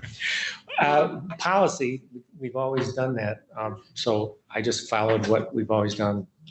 So I would move to recommend Leelanau County Board of Commissioners. I would move that the Leelanau County Board of Commissioners approve the charge order from Elmer's Crane and Dozer Incorporated in an amount not to exceed $5,500 for additional emergency work to be done at the Veronica Valley Fish Pond Walkway Project with funds to come from 101-850-756. Support. Commissioner Rushing. The fund, what fund is that, Michelle? Parks and Recreation. It's Parks and Rec. So does that come out of their, Yeah, we'll have to look and see what line items there. That's probably, I wondered if it's coming from capital improvements. it's not gonna come from capital improvements. It's gonna come from their capital outlay though within their budget, and then their permit fees. I think I'm gonna make a note here though, in the beginning, that this 500 that you added was for permit fees. It's not really for the change order. Yeah. Okay, just, I mean, that's like the clerk's Yeah. note, because you didn't state that, if that's Right. okay. Okay. Yeah. Yep, that's I perfectly think you want fine. it clear, because the change order, the Elmer's is not 5,500, it's just not. Right. Definitely. Correct, Steve? Exactly right. I can just put a note. So the 5,000, we don't know where it's coming No, from. it's coming from Parks and Rec, and I'm sure it's in their capital outlay portion. Okay, I have to see what this work is for. and that'll be for this year, 2021. Yes. How much is left in that fund? I don't have that, and I can have Jen go get it if you want me to run and get it real quick. Do you want me to go get it? Do you know? Do you guys know? I'm trying to, Steve, We're gonna be a little less than 15,000? 20,000 Yeah, maybe 15,000. In that fund? in capital, Yeah. in the Okay. capital. Yeah, no, if they think they got it, that's fine. Didn't you get a bid on this? We got a bid, but it didn't include the glitch. But I mean, with the bid, that they're responsible for it. You gave them the bid, or did your RFP, I mean, did they believe they don't have to take a permit? I mean, I don't understand that. It was in their bid that they weren't gonna cover the permit. I didn't see it. Okay. But again, this takes away the natural area. I mean, this is supposed to be a natural area park, and you're putting this 8-foot pathway around thing. I was against it to start with, and this is only just makes it worse in my mind. Any other comments? I can't wait for the grass to come back in, so I don't think it will be as bad as it looks right now, obviously, but eventually it's going to look very nice. I think it'll fit. All right. But I need All to- those in favor say aye. Aye. All those opposed, the same sign. Aye. The motion passes 6-1. In terms of capital outlay, Mr. Noonan, could you give us an update on your potential new addition to your family? Is that supposed to be this week or next week? It'll be 2 weeks from this Friday, unless something happens sooner. All right. Best of luck there. Congratulations. That's a major capital outlay.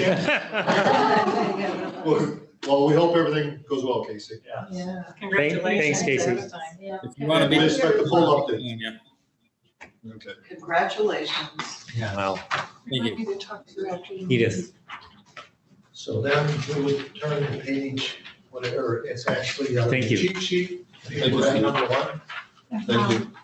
Well, I would move the Leelanau County Board of Commissioners approve the acceptance of the grant agreement between Leelanau County and the Department of Military and Veterans Affairs and the Michigan Veterans Affairs Agency as presented for $55,240.72.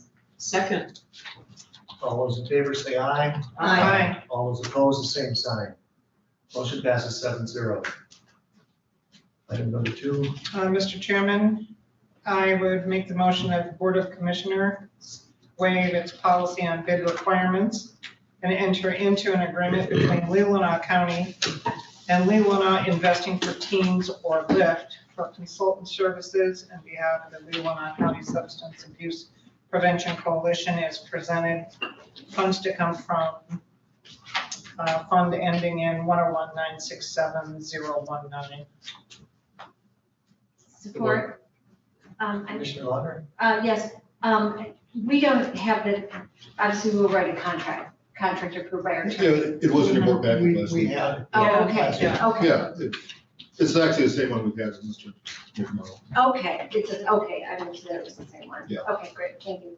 Any other questions? All those in favor say aye. Aye. All those opposed, the same sign. Motion passes 7-0. Mr. Chairman? Yes. I would make a motion that the Board of Commissioners allow the Sheriff's Office to purchase a Celebrate 4-piece software system at a cost not to exceed $3,000 to replace in lieu of repair of the current Celebrate UFED Touch 2 device.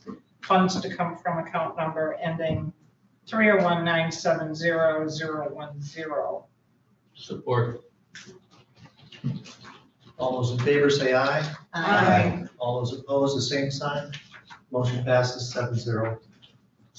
And 4A. Move to approve the intergovernmental agreement between Leelanau County and the Grand Traverse of Ottawa and Chippewa Indians for the use of the Motorola Flex system for 10 years as presented. Support. All those in favor say aye. Aye. All those opposed, the same sign. Motion passes 7-0. Item 4B. I would move that the Leelanau County Board of Commissioners allow the chairman of the board to sign the EMPG work agreement and other documents related to this grant agreement as presented, and to allow the Office of Emergency Management to submit electronic signatures for the required monthly reports. Quarterly reports. Yeah. Support. All those in favor say aye. Aye. All those opposed, the same sign. Motion passes 7-0. There is nothing about the emergency disassembly of the tower, so we'll skip. Yeah, see if we get anything, we'll put it on next month's agenda. Okay. Okay, Mr. Chairman, I would move that the Leelanau County Board of Commissioners approve the signing of all quitclaim deeds for properties developed with affordability restrictions as part of grant agreements between Leelanau County and the Michigan State Housing Development Authority, MISHDA. Support. All those in favor say aye. Aye. All those opposed, the same sign. Motion passes 7-0. Item 5B. Commissioner Love. Yes, I would move that the Leelanau County Board of Commissioners accept the 2022 through 2027 Capital Improvement Program, the CIP for Leelanau County. Support. All those in favor say aye. Aye. All those opposed, the same sign. Motion passes 7-0. Number 6. Motion that the Leelanau County Board of Commissioners approve amendment number 1 to agreement CSPA 17-45002-822 between the County of Leelanau and the Michigan Department of Health and Human Services in the amount of $137,085.02 for a 2-year period ending September 30, 2023. Funds to be deposited in 564000. Support. I'm sorry, who said that? Commissioner Silverstein. All those in favor say aye. Aye. All those opposed, the same sign. Motion passes 7-0. Action item number 7A. Commissioner West.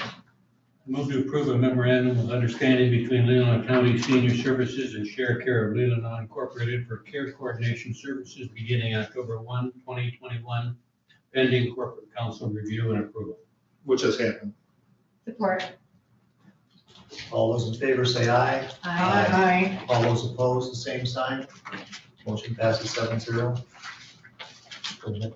Move that the County Board of Commissioners approve Leelanau County Senior Services to enter into a contract with Share Care of Leelanau Incorporated to provide volunteer coordination services for up to $51,000 beginning October 1, 2021 through December 31, 2022. Support. All those in favor say aye. Aye. All those opposed, the same sign. Motion passes 7-0. Action item number 8, Commissioner Algar. I move that the Leelanau County Board of Commissioners waive its policy on bid requirements and approve the purchase of a current version of Microsoft SQL from CDWG under the GSA contract for $4,651.03 with funds to come from Data Processing Fund 636. I'll support. All those in favor say aye. Aye. All those opposed, the same sign. Motion passes 7-0. We've already done, I think, number 9. 9 and 10. Yeah. So then that would be, I think we do have to still do 10, don't we? Yeah, that's a separate issue. Yeah, Oh, okay. that's what I was Sorry saying. about that. It's okay. Commissioner Locke. I move that Leelanau County Board of Commissioners approve an agreement between Leelanau County and Casson Contract Incorporated for the removal of grub structure located at the Miles Kimberly County Park. Second. All those in favor say aye. Aye. All those opposed, the same sign. Motion passes 7-0. That's about 20 years in the making. Was that as presented, or did you not say that portion? Should I take it out? As presented, yeah, as presented. Okay. Yes. No, because that's the dollar, correct? No. Commissioner Elgay.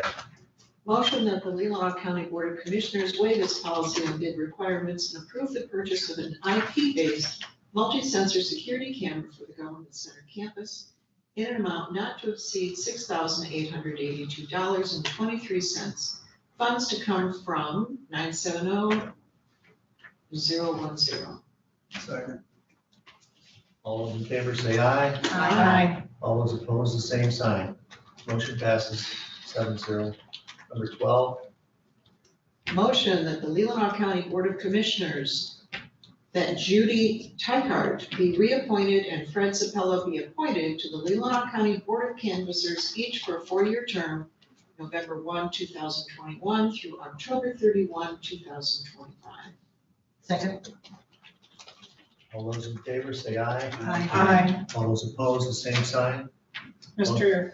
Yes, Commissioner Rushton. Yes, I would move that the Leelanau County Board of Commissioners approve by resolution for Terrence G., how do you say his name? Cadieux, to purchase 4 years of generic service credit from MERS as described in the application for additional service credit purchase at a cost of approximately $83,228.92 to be paid by said employee. Second. Can I All get those a in roll- favor say aye. Can I get a roll call on that one? Oh, sure. Because I have to prepare the resolution, please.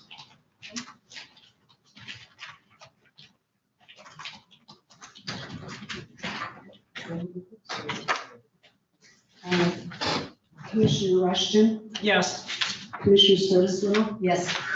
Commissioner Wessel? Yes. Commissioner Algar? Yes.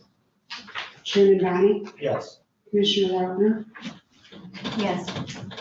Commissioner Robbins? Yes. 7-0. Thank you. So that brings us to claims and accounts. Commissioner Lawson? Mr. Chairman, I believe we have Oh, item C. we do. I'm sorry. It's a letter. Correct. Yes. Thank you for that. That would be a letter concerning, for us to endorsement of Mr. Lickton. Lickton. Just have a motion to sign the letter for the chairman to sign it. Move to have the Chairman Bunnick sign the letter to the Chairman Corbin and members of the board receiving applications for the MISH Authority Director position. Support. All those in favor say aye. Aye. All those opposed, the same sign. Motion passes 7-0. All right, so then we would have a review of the financials. All right, any committee reports, recommendations, President? How about special report? You know what, it was interesting at the Northwest Michigan Community Action Agency, which is just does phenomenal work. We approved moving $73,000 from under Trudy's bailiwick to the state. Well, it appeared at the board meeting last week. And they are now managing those funds and really happy to have them. And so that was about a week lapse between my seeing those numbers jumped over there. They all had smiles on their faces because they're going to manage the money. But they do phenomenal work and they are working very, very hard to ameliorate the effects of the pandemic on needy families. So that's just such a worthy group. Just I'm a little confused. Where did the money get transferred from into? And Trudy, remember it was the housing stuff that we used to manage. So going to the state, it went to, so it's still up here. Okay, thanks for clarifying that. It's still up here, so it great. went to the state, but it's up here. Little loop. Yeah. Okay, great. All right, then any other special from committees? No. And that brings us to public comment. Is there any public comment? Seeing none, I mean, you endured it all, so you're welcome. We're still alive. Yeah. It's a little late, but we're still alive. Is there? I could make one. Well, great. Okay. Does it have to go off? You do, yes, because it We has to can't be hear recorded. you, yeah. Yeah, make it worth your while for staying. Yeah, you got the floor. Well, this will be interesting because off the cuff, I can go for hours. Okay, hi. Can I take this on? Okay, I'm Tommy. Mr. Janik, do you remember me? Were you a teacher? Help me out here, please.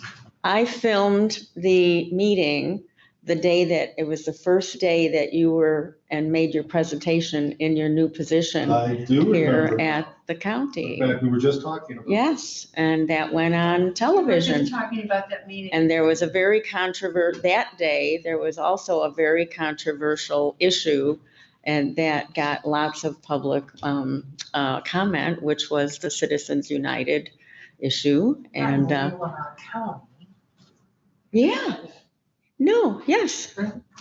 Oh, not in Leelanau County? There wasn't a lot of discussion? Oh, okay.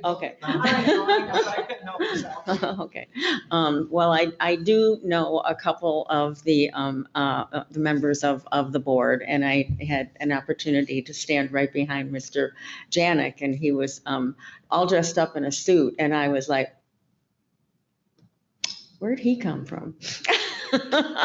He looked very not like Leelanau County, you know what I mean? And you still have that dashing appearance. That's all I want to say about that. I'm sorry, can you repeat that? Yes, you have that dashing appearance. Is this going on film? Is this going on film? Is this going to be recorded? Is this recorded? Okay. Yes. Okay. Okay. Could you spell dashing for us, please? Thank you. DASHING. Thank you. I've been Michelle, did you get that? I got it. lifelong teacher, educator. Well, I want to say that, First, could you give us your name? oh, sir, I thought I already did. Judy Kuntz, Kuntz, and I live in officially Northport, right on 22, a mile south of town. and been here now where this is our 14th year. I'm just shocked. I never thought we would be up here this long. Let's just say that I've had an opportunity to meet, wonderful people up here. I do think still it's a little bit lonely. But I got involved in a couple of very important, community issues like the early childhood issue, and was very impressed with the energy and the dedication of the citizens in this county. And maybe because I haven't lived in 1,000 counties or been active in 1,000 counties, but I hope you take that in the spirit to which it's given. And I had earlier driving here last night for what I thought was the meeting, because I had a miscommunication with Mr. Wessel when you said, yeah, it'd be great, come to the meeting on Monday. So I thought it was the Monday night meeting, and I missed getting an email. Anyway, yes, and I now know that there was a Monday meeting. Okay, so this is the first time that since that meeting, I think I've come to some other meetings, but just wanted to comment that it was very eye-opening in terms of how the board structure works, and how you sat and listened to all the community comments. And I'm sure that there were times when your hearts went in different directions, as did the audiences. And I'm just so in awe of the individuals who stood and told their personal stories, because I think that's ultimately what we need to be thinking about right now, is personal stories. I know budget, I know, have to live within your budget. But certainly, given the circumstances that the millage was passed, and that we've had COVID, certainly a little leeway in terms of, decision-making about the continuation of the program, and acceptance that it hasn't even gotten its feet really that wet yet. And that I am praying that we will all see wonderful results from that program. So it's been an honor to be here and to be working on some county programs. And next, I want to start talking about climate change. I want to know what's going on at the county level. So you'll be, I'm sure, hearing more about issues of the climate as we move into these next several years.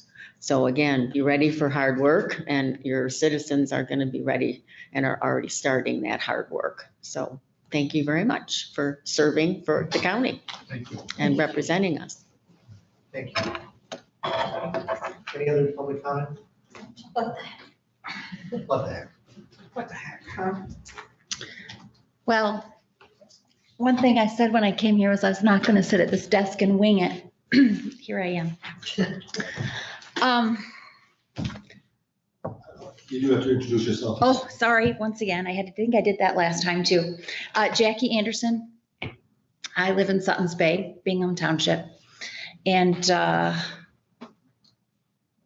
I just want to say, as one of the last survivors here, and I believe I was one of the first in the door, make sure I got a seat in here tonight. And I think we got this wrong tonight.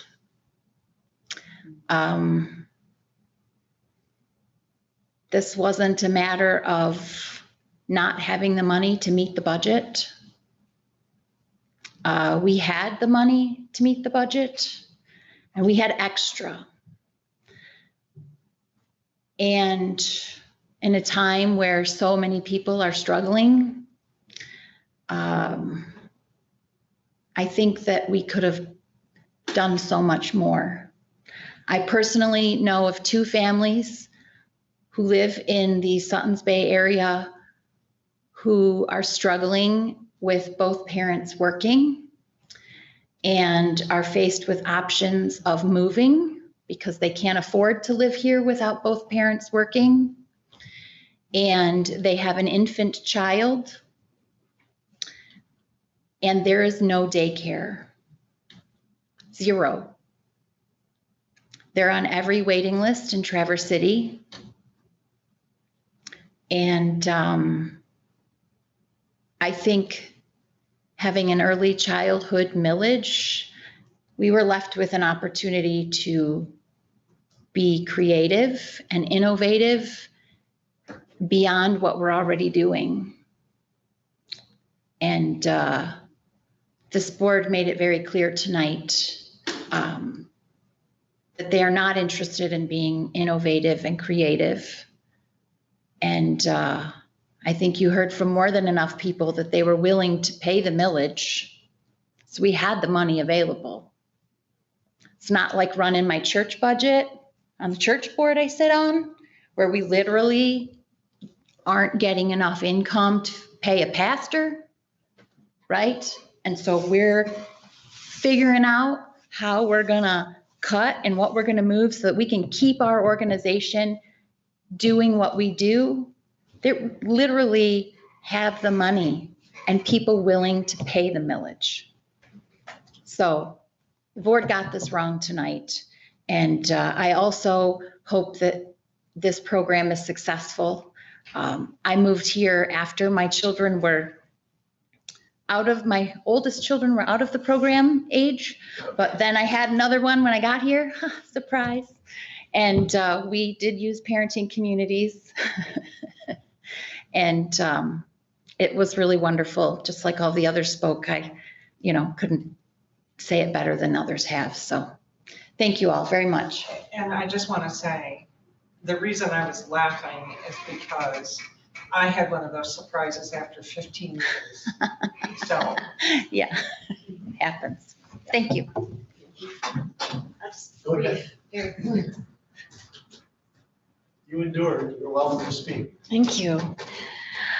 Kathy Hardisfeld, Blair Township, previously Suttons Bay Township. I just putting on my old treasurer's hat. What I'm hearing sometimes is you're concerned about the impact of a levy on the poverty-stricken, the elderly, or the young families that are income challenged. And to go back to your supervisors and your assessors in your townships and encourage them to hold a meeting for people to apply for poverty exemption to be have their property taxes stricken from the roll.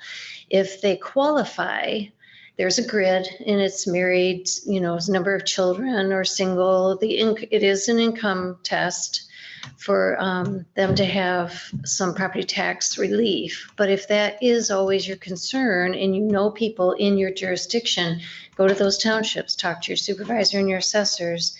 And sometimes it just needs to be a nice conversation with those taxpayers that are struggling to encourage them to apply for something that is statutorily available to them, which is property tax relief. Thank you. Kathy, is that called the hardship waiver? Yes, and it is an annual application. It's not one and done. They have to apply every year. Thank you. Thank you. Commissioner comments? Well, I endured the night too, so I get to speak. Absolutely. Well, I kind of agree with Jackie, and I'm disappointed. I thank Mr. Robbins for bringing something that we could all agree on. But I think this whole process has been so sloppy. We didn't start at the place we should have with looking at the budget and asking the budget question. We were sloppy, we were confused, we didn't ask the right questions. We did the gotcha thing and surprised people at the table here. We clearly sent the wrong message. And when we send the wrong message, we get a crowd here, and we did. We scared our residents to death by what we said, and messages were different depending on where we heard them. What we said at this table wasn't what we said on public media, wasn't what we did on Radio 580. We catered our message to the different groups we talked to. And I think we should be ashamed of how we did this work together. But I'm not gonna give up because I'm gonna go back and say, let's learn from this. And let's work together, and let's not try to surprise each other, and let's not keep secrets. Let's work together. I know we've got the Open Meetings Act to worry about, but we should never sit at this table and be surprised by a motion out of left field that makes absolutely, that nobody, now everybody says we weren't serious about it. Well, I think we were serious about it until we heard that our residents were certainly not pleased with that. So I hope we learn from this. I think we should be a little bit embarrassed by how we worked together the last couple of months. Thank you. Thanks, Ty. I kind of agree that we need to work together, and I don't know what the situation was here tonight, if this is just a one-time deal, but I personally feel it looks a lot better with Chairman Bunning in the middle, and we're divided up, not, for 9 months, it looks like we're a team, 2 different teams in here. 4 on this side, 3 on this side, so I just think it looks a lot better, and I think we worked better tonight by being separate like we are too. You just want to sit between 2 girls. Well, maybe not you and Melinda, but these two. Yeah, that's what I said. You just want to sit between 2 girls. Commissioner Silvers. Commissioner Rushton. I think the messaging started here on both sides of the aisle. Because when the conversation was discussed, opinions were messaged to the public.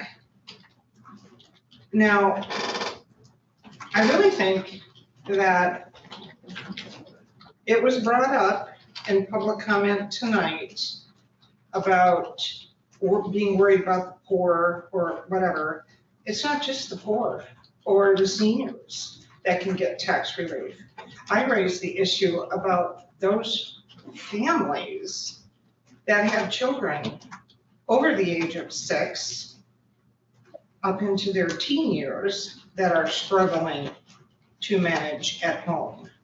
So when we look at the early childhood development, we have a very narrow group of families that we're serving. And we also have to take into consideration the elderly. Some of them are single, 1 income, trying to maintain their homesteads. So I can appreciate young people. I was there once with little kids struggling. I know that I've lived that, so I understand what you're saying. However, I think that sometimes when we're faced with situations that we don't have all the answers to, it allows us to grow to that next level. It allows us to get to that next level because we have to figure out what we have to do to protect that child, feed that child, house that child. And I understand that sometimes you hit a brick wall and you have nowhere else to go. But my point is everybody wants to serve our youth, which I think is great. However, we're forgetting about the rest of the families and the rest of our population out there that look to us. They're saying, what about us? What about us? So you want to throw $1 million at one segment of our society here? We can't do that as commissioners. We have to look broadly over the whole scope of the communities. I understand children play, their early development is critically important, but it's no different as they're growing. They have to still be taught, educated, so on and so forth. And so I think in some ways we're narrow-sighted.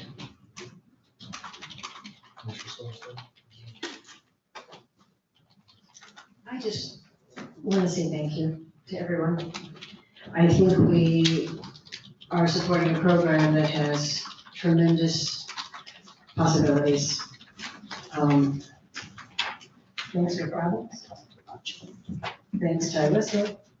Thanks everybody for all trying to provide something that brought us together. And we were able to rally around Mr. Robbins' proposal. And I think that working together, as we're all saying here, is something we need to practice doing more. It's not easy, and maybe dividing us up this way is good. Maybe it did help us tonight, but I'm just grateful that we could do something for our community that is very important, and we look forward to other opportunities as we move forward. Commissioner, Did Melinda buy? did you have her hand up before you, so I thought you did. No, yeah, I thought I had mine up first.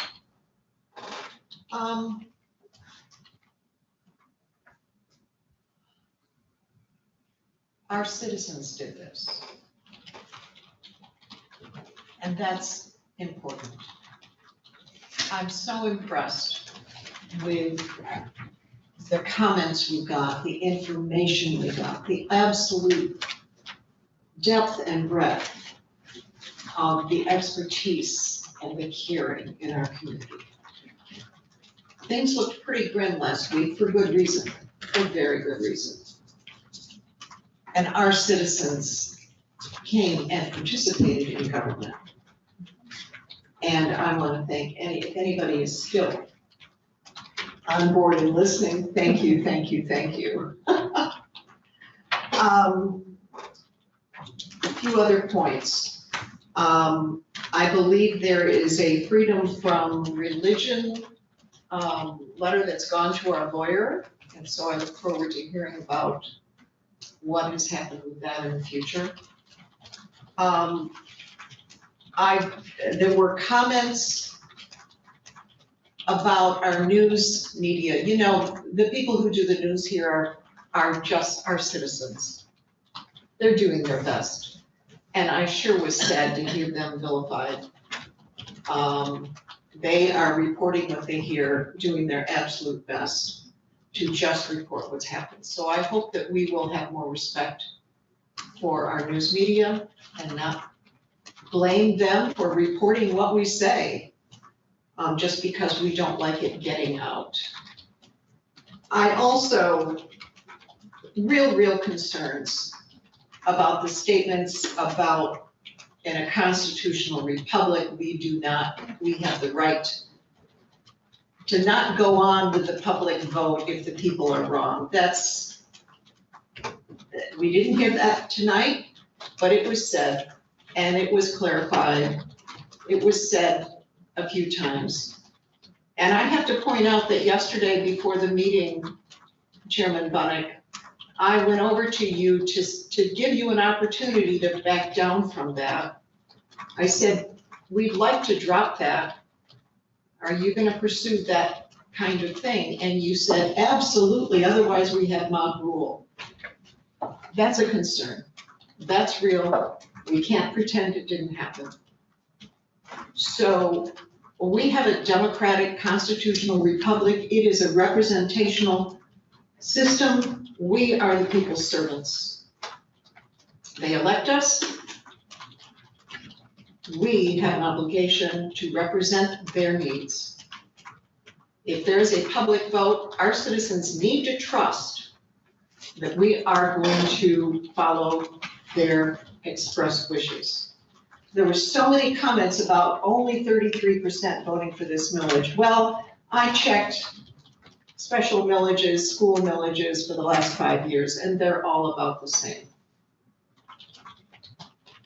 And as many people said, some of us won by fewer votes. We need to honor what the people say. We need to never mess with that again. There is real concern. There are legal opinions, just so you know, being solicited to make sure that never happens again. I am really pleased we were able to fully fund this program. And I'm trusting you guys. They're gonna be fine in the first quarter 23. I don't wanna say I got burned my first year as a commissioner. I am very pleased that the health department feels they can fully fund their program. I appreciate our working together tonight. We can't brush under the rug what preceded this, but I'm very heartened by what happened tonight. So thank you all. If I speak, we're going to go past 11 o'clock, so I'm going to pass. But thank you. Mr. Chairman, don't make us go fast enough. No, I won't. I'll do really quick. I just, Commissioner Pilgar brought up something that I'm glad she did. The unconstitutional Freedom from Religion Foundation. I hope that gets on our agenda for October, because this letter was sent on September 9th, and it's an interesting letter and something I think we really need to pursue and discuss, so. It's been passed on to legal counsel Yeah. for review. And their answer. Oh, good, even, that's great, so. I just didn't want us to lose it. Okay, you got an email from me last week, it was passed on to legal counsel, and they will respond. Thank you, and I forgot.